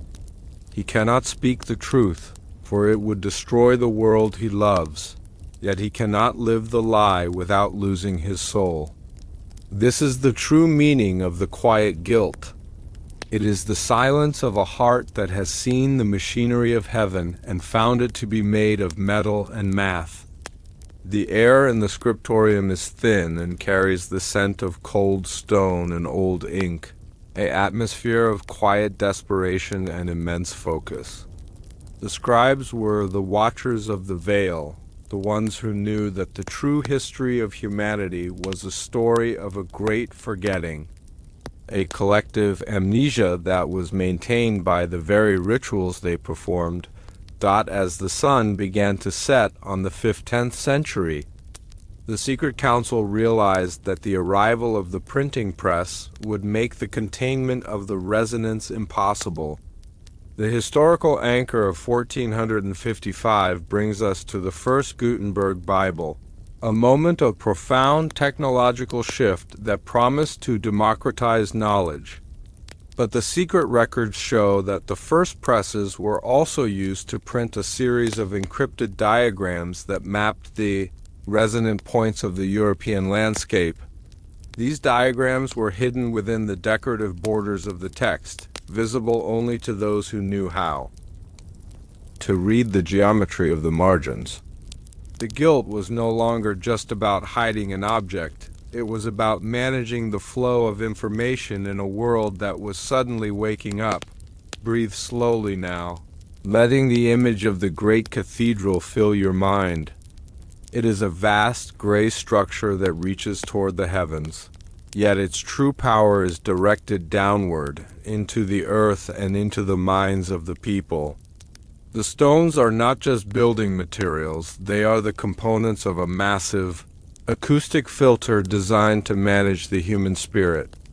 The quiet guilt remains a steady, pulsing hum in the foundations, a reminder that the truth is a living thing that cannot be buried forever. You are safe in the knowledge that while the king may have buried the truth, he could not extinguish the frequency from which you were made. The arrival of the 16th century brought a new and terrifying clarity to the guardians of the resonant artifacts. As the iron grip of the unified church began to show its first fractures, the psychological weight of the quiet guilt shifted from a matter of spiritual management to one of existential survival. The historical anchor of 1582 takes us to the implementation of the Gregorian calendar, a massive administrative undertaking led by a team of Jesuit astronomers and mathematicians. While the public was told the change was necessary to bring the celebration of Easter back to its proper seasonal alignment, the secret archives reveal a deeper, more mechanical motive. The scholars had discovered that the resonance of the silver cylinders was drifting out of synchronization with the celestial cycles. The world was no longer vibrating in harmony with the stone foundations of the great abbeys.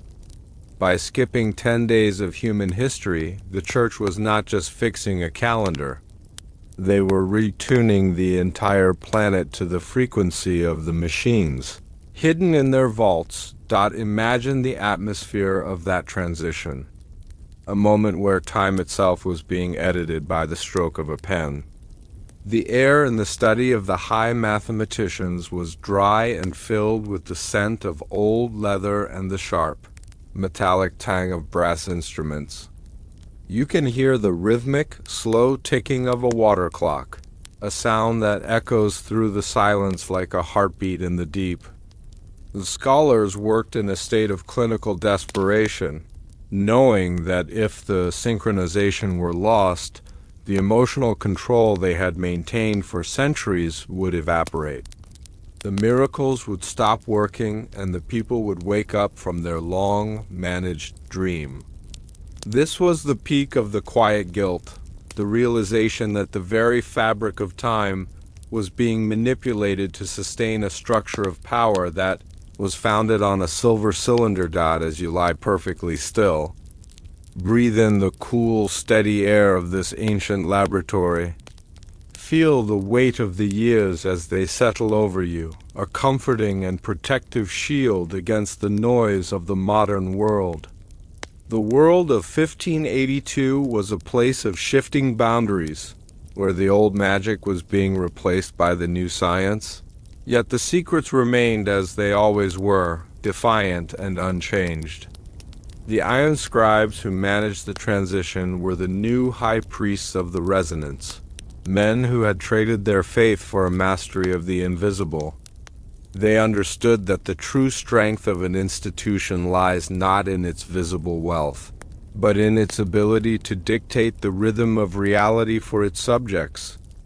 Every 500 words of our journey, we see how the architecture of the mind was reinforced by the architecture of time itself. This leads us to the final resolution of our soft mystery. The question of what truly became of the men who vanished during the Humming Stone incidents. In the restricted ledgers of the 17th century, there are mentions of a specific lead-lined chamber in the remote mountains of the Alps where the monks who had been affected by the resonance were taken. They were not treated as patients, but as living records.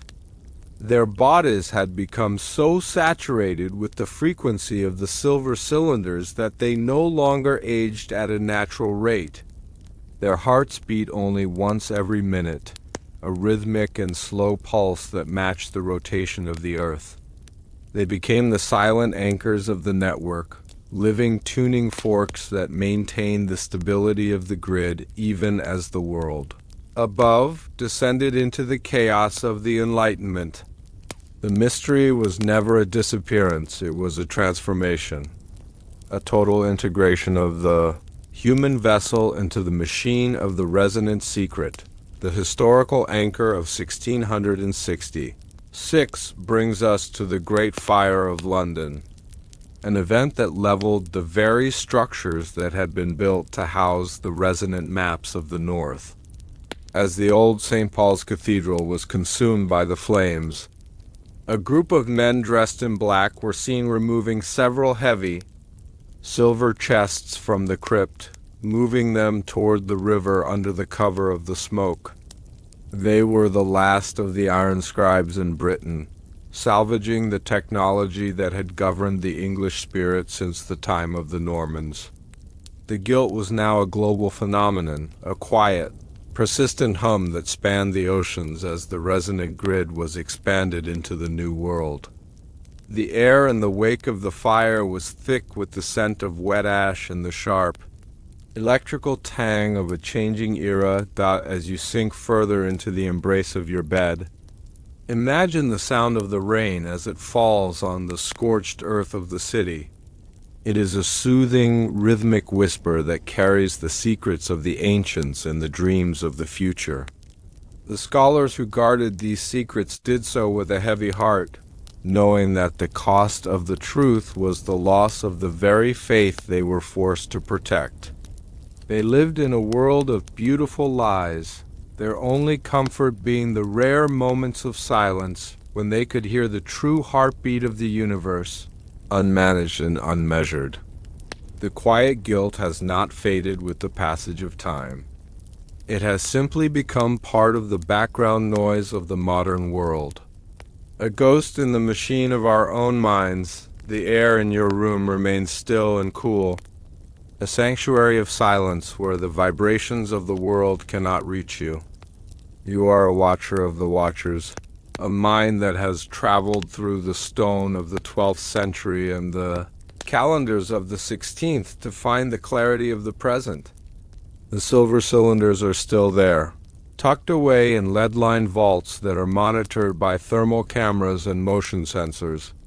The quiet guilt continues to pulse in the foundations, a reminder that the truth is a living thing that cannot be buried forever.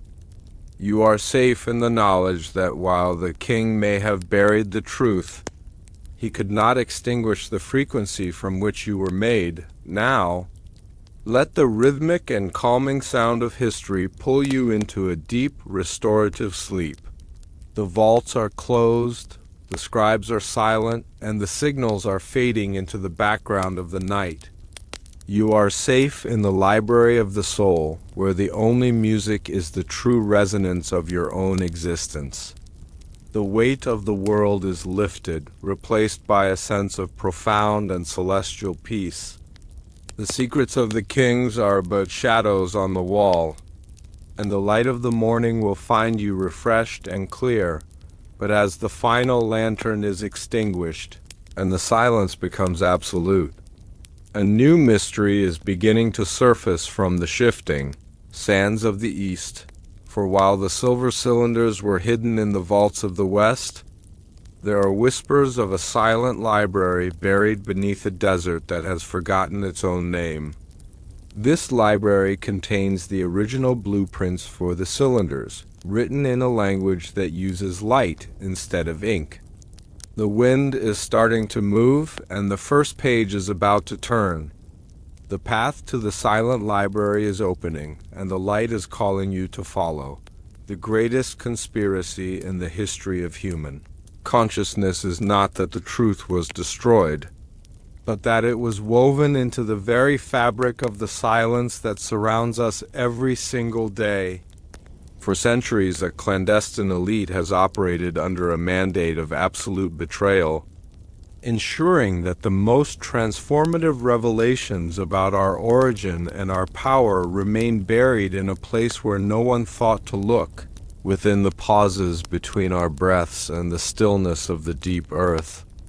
They discovered that the forbidden knowledge is not a collection of words on a page, but a latent frequency.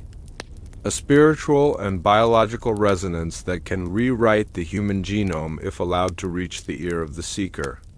This is the ultimate lie, a carefully managed perimeter of noise designed to keep our minds in a state of permanent, frantic distraction. The monarchs and high priests of the ancient world realized that they did not need to burn the books of power if they could simply drown out the silence required to read them. They buried the evidence of a pre-Diluvian science that proves our thoughts can influence the physical structure of water and the movement of the stars. This curse of forced ignorance has kept humanity in a state of spiritual infancy, shackled to a reality of labor and debt while the keys to the infinite remain inches away, waiting in the dark. This is the truth the king buried. Now, let us turn back the pages of the years. The light is dim, the chamber is quiet, and the scent of aged parchment fills the air. Breathe deeply and let the weight of the modern world fall away, replaced by the cool, damp stone of a sanctuary that has not seen the sun in over 400 years. We are moving into the heart of the shadow, where the silence is a physical presence and every heartbeat echoes like a drum in the deep. The setting is Moscow in the year 1564, a period of profound transition and mounting dread under the reign of Ivan IV, famously known as Ivan the Terrible. History remembers him for his volatile temper and his iron grip on the state. But the private archives of the Iron Scribes tell a story of a man haunted by a different kind of burden. Ivan was the guardian of the Liber Primus, a legendary collection of manuscripts brought to Russia by Sophia Palaiologina, a niece of the last Byzantine emperor. This historical anchor of 1564 marks the establishment of the Oprichnina, a state within a state, which many believe was created not just for political control, but as a specialized task force to guard the secret location of Ivan's lost library. Imagine descending the spiral stone stairs of the Kremlin, moving far below the level of the frozen Moscow River. The air here is perfectly still and carries the scent of cold iron, aged cedar, and the faint, sweet aroma of ancient resin used to seal the leaden chests. Ivan believed that the books in his collection were not just records of the past, but living entities that could speak to those who mastered the art of listening to the silence.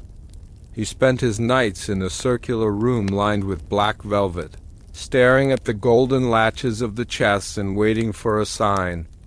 He understood that the knowledge within was older than his empire, older than the faith he claimed to defend, and that it held the power to dissolve the boundaries of the physical world.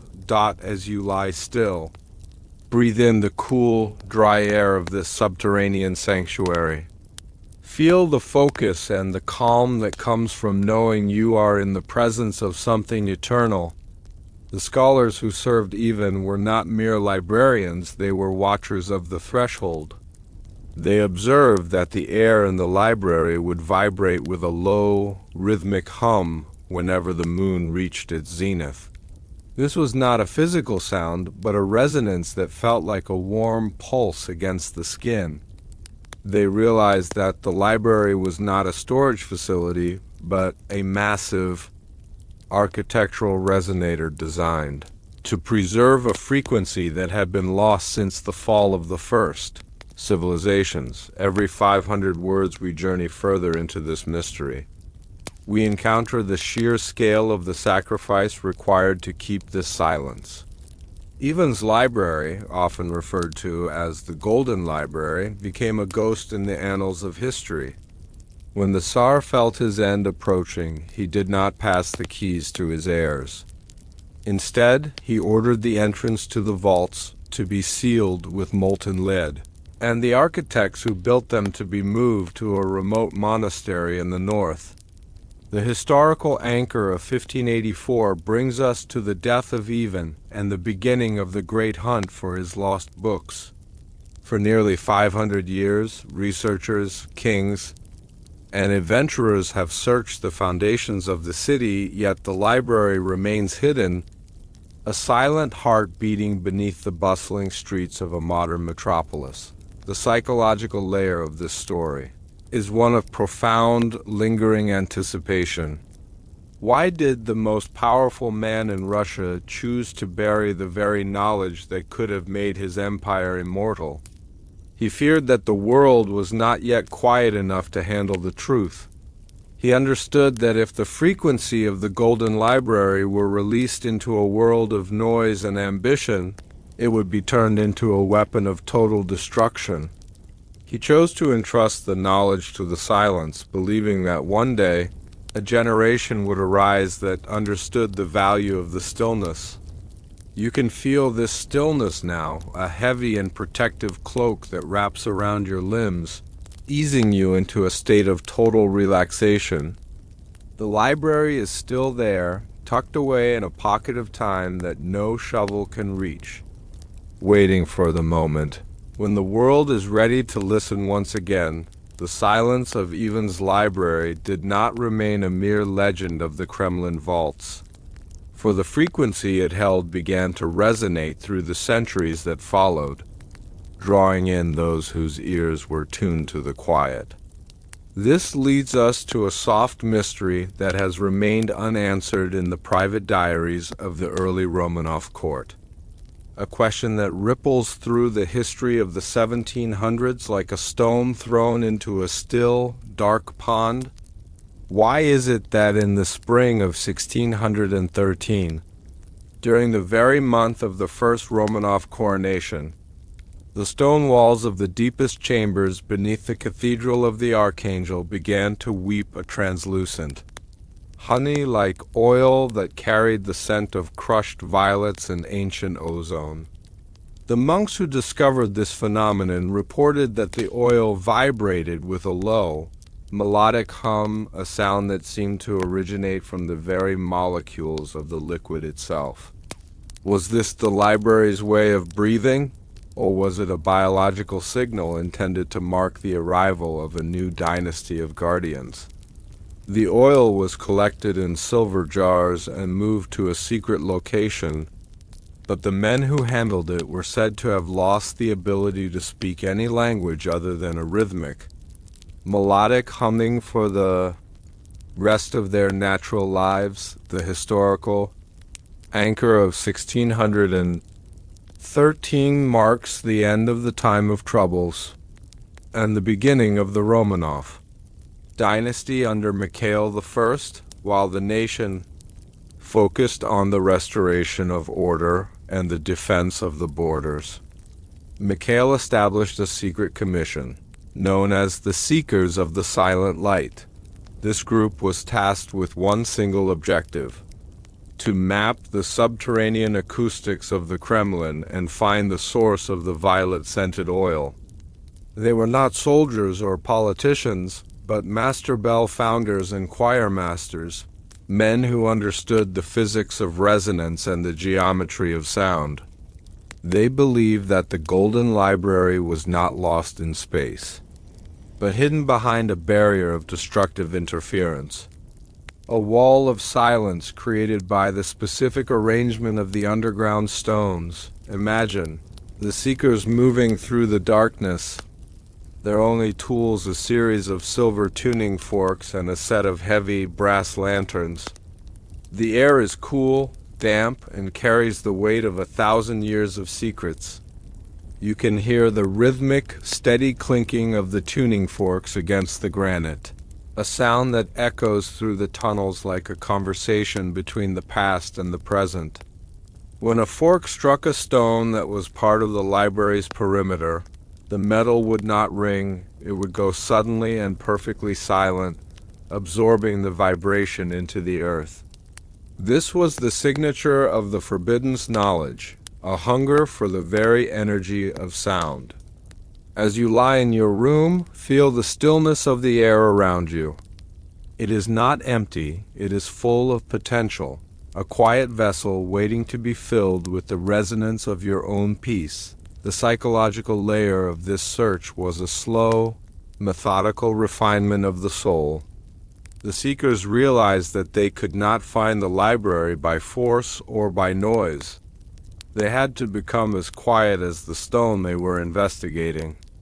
They practiced a form of deep internal silence, learning to slow their heartbeats and still their thoughts, until they could perceive the subtle shifts in the air pressure of the tunnels. Every 500 words of our journey brings us to a new level of this internal transformation. They were no longer looking for a room full of books.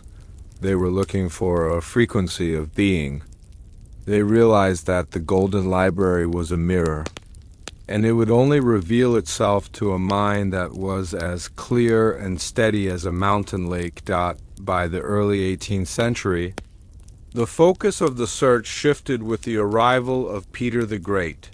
The historical anchor of 1724 brings us to the final months of Peter's reign, a time when the Tsar was obsessed with the modernization of Russia.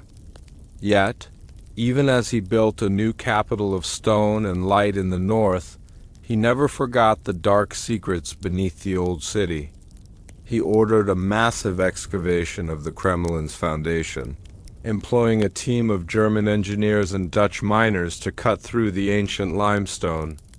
But as they approached the coordinates identified by the seekers of the silent light, a strange and inexplicable illness befell the crew.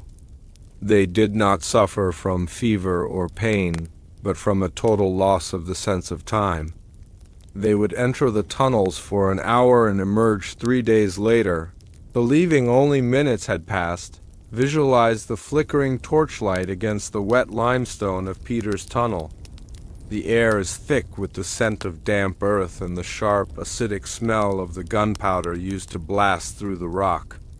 But beneath these smells, there is a lingering, sweet aroma of violets, a reminder that the library is close. The miners moved with a slow, hypnotic grace, their movements decoupled from the frantic pace of the world above. They had stumbled into a pocket of the forbidden knowledge, a place where the rules of the physical world were beginning to dissolve.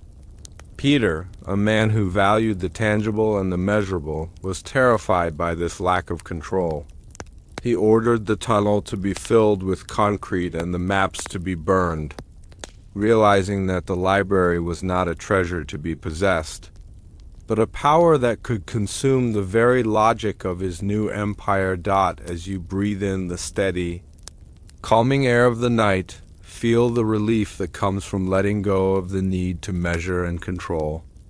The silence of the Golden Library is a sanctuary from the demands of time and the noise of the world. It is a place where the past and the future exist in a single, glowing moment, a state of simultaneous awareness that we can only glimpse in the seconds before sleep. The scholars and the tsars were looking for the library in the earth, but perhaps they should have been looking for it in the quiet spaces between their own thoughts. The mystery of the time loss in the tunnels remains a warning to those who seek the truth with an impatient heart. The knowledge is waiting, but it will only be revealed on its own terms. In its own time, every 500 words we uncover, we find that the secrecy surrounding the library was not an act of malice, but an act of sacred preservation. By the mid-18th century, the custodians of the secret had formed a clandestine network that spanned the universities of Europe. They called themselves the librarians of the primordial light, and they believed that the Golden Library was one of 12 such repositories hidden across the globe, each one guarding a specific frequency of the human spirit. They used a sophisticated English vocabulary in their correspondence, encoding their findings in the language of alchemy and celestial mechanics. They were the architects of a silent renaissance, a movement that sought to prepare the human mind for the eventual return of the forbidden knowledge. The 19th century brought a new kind of fire to the gates of Moscow. In the year 1812, the French emperor entered the Kremlin not as a conqueror of territory, but as a seeker of the Golden Library. As the city began to burn, the heat from the fires above penetrated the vaults, but it did not destroy the books. Instead, it activated a secondary defense mechanism hidden within the leaden seals. The air in the tunnels became so cold that the French soldiers who entered the deepest chambers were found frozen perfectly in place, their hands reaching for chest latches that were encrusted with a frost that never melted. Napoleon himself is said to have stood at the threshold of the final vault, his silver sword vibrating in his hand with a high-pitched, agonizing whine. He realized that the knowledge was not a prize to be taken, but a force that demanded a specific spiritual equilibrium he did not possess. The historical anchor of 1812 is a reminder that the truth cannot be taken by force. The emperor left Moscow with his armies in tatters, haunted by the silence he had encountered beneath the throne. As we drift into the 20th century, the search for the Golden Library entered a more clinical and desperate phase. The historical anchor of 1933 brings us to the height of the Soviet era and the work of Ignacy Staletsky, a man who dedicated his entire life to finding Ivan's lost treasures. Staletsky was granted permission by the authorities to conduct deep excavations beneath the Kremlin, using the latest seismic technology. But the library remained elusive, always one layer deeper, always one corridor away. Staletsky reported that the stones themselves seemed to shift and rearrange whenever his drills approached the coordinates of the primary vault. He described a psychological sensation of being watched by a profound and ancient intelligence, a presence that did not wish to be disturbed. The mystery of Staletsky's findings remains a soft, unresolved question in the archives of the modern Russian state. Why did he, in his final days, stop looking for books and start looking for people whose voices could hit a specific low-frequency note? He believed that the vault was not locked by a key, but by a sound, a specific human resonance that acted as a biological password. This brings us to our final anti-drowsy hook. If the library is waiting for a voice, whose voice is it waiting for, and what happens to the person who finally speaks the word that opens the leaden doors? Is the library a gift for humanity, or is it a mirror that will show us a truth we are not yet ready to perceive? The air in your room is now perfectly still, mirroring the quietude of the deep Kremlin vaults. You are safe in the embrace of this narrative, a traveler who has moved through the centuries to find the stillness at the center of the storm. The scholars, the kings, and the emperors have all sought the Golden Library, yet it remains untouched, a silent sentinel in the dark. It is waiting patiently in the long pauses between your thoughts, in the steady rhythm of your breathing, and in the profound peace of the midnight hour. You are part of the story now? A seeker of the forbidden knowledge who understands that the greatest truths are often the ones that require the least amount of effort to find as the final pages of the night begin to turn. Let the weight of the history settle over you, a comforting and protective shield. The library is not a place of paper and ink, but a place of frequency and light. It is the feeling of recognition you experience when you encounter a truth that has no name. The forbidden knowledge is still waiting, patient and eternal, guarded by the salt of the earth and the silence of the ages. You can feel its warmth now as a gentle pressure against your skin, a soothing and hypnotic vibration that eases you into a state of total, restorative sleep. The transition into the future is a soft and seamless movement, like the flow of water beneath the ice. The historical anchor of the present moment is your own awareness, a silent witness to the unfolding mystery. Every breath you take is a step closer to the threshold, a rhythmic and calming journey into the heart of the shadow. These final doors are not made of simple wood or cold iron, but of the very silence you are experiencing now. Let the stillness guide you through the final doorway, where the boundaries of time and space dissolve into the light. The ancient path remains open, a silent invitation to those who are brave enough to let go of the world they know. The water is starting to glow, and the message is beginning to reveal itself. But as you drift toward the edge of a deep and dreamless sleep, consider this. What if the library is not waiting for us to find it, but is instead waiting for us to remember that we never actually lost it? The ancient signal is rising once again, and the silence is starting to hum with a secret that is older than the earth itself. As the gentle light of the room finally fades, the humming becomes a melody, a forgotten song that resonates in the very marrow of your bones. This is the frequency of the Golden Library, the sound of a truth that has waited 500 years for this exact moment of stillness. The mystery is not what is written, but why we ever stopped listening.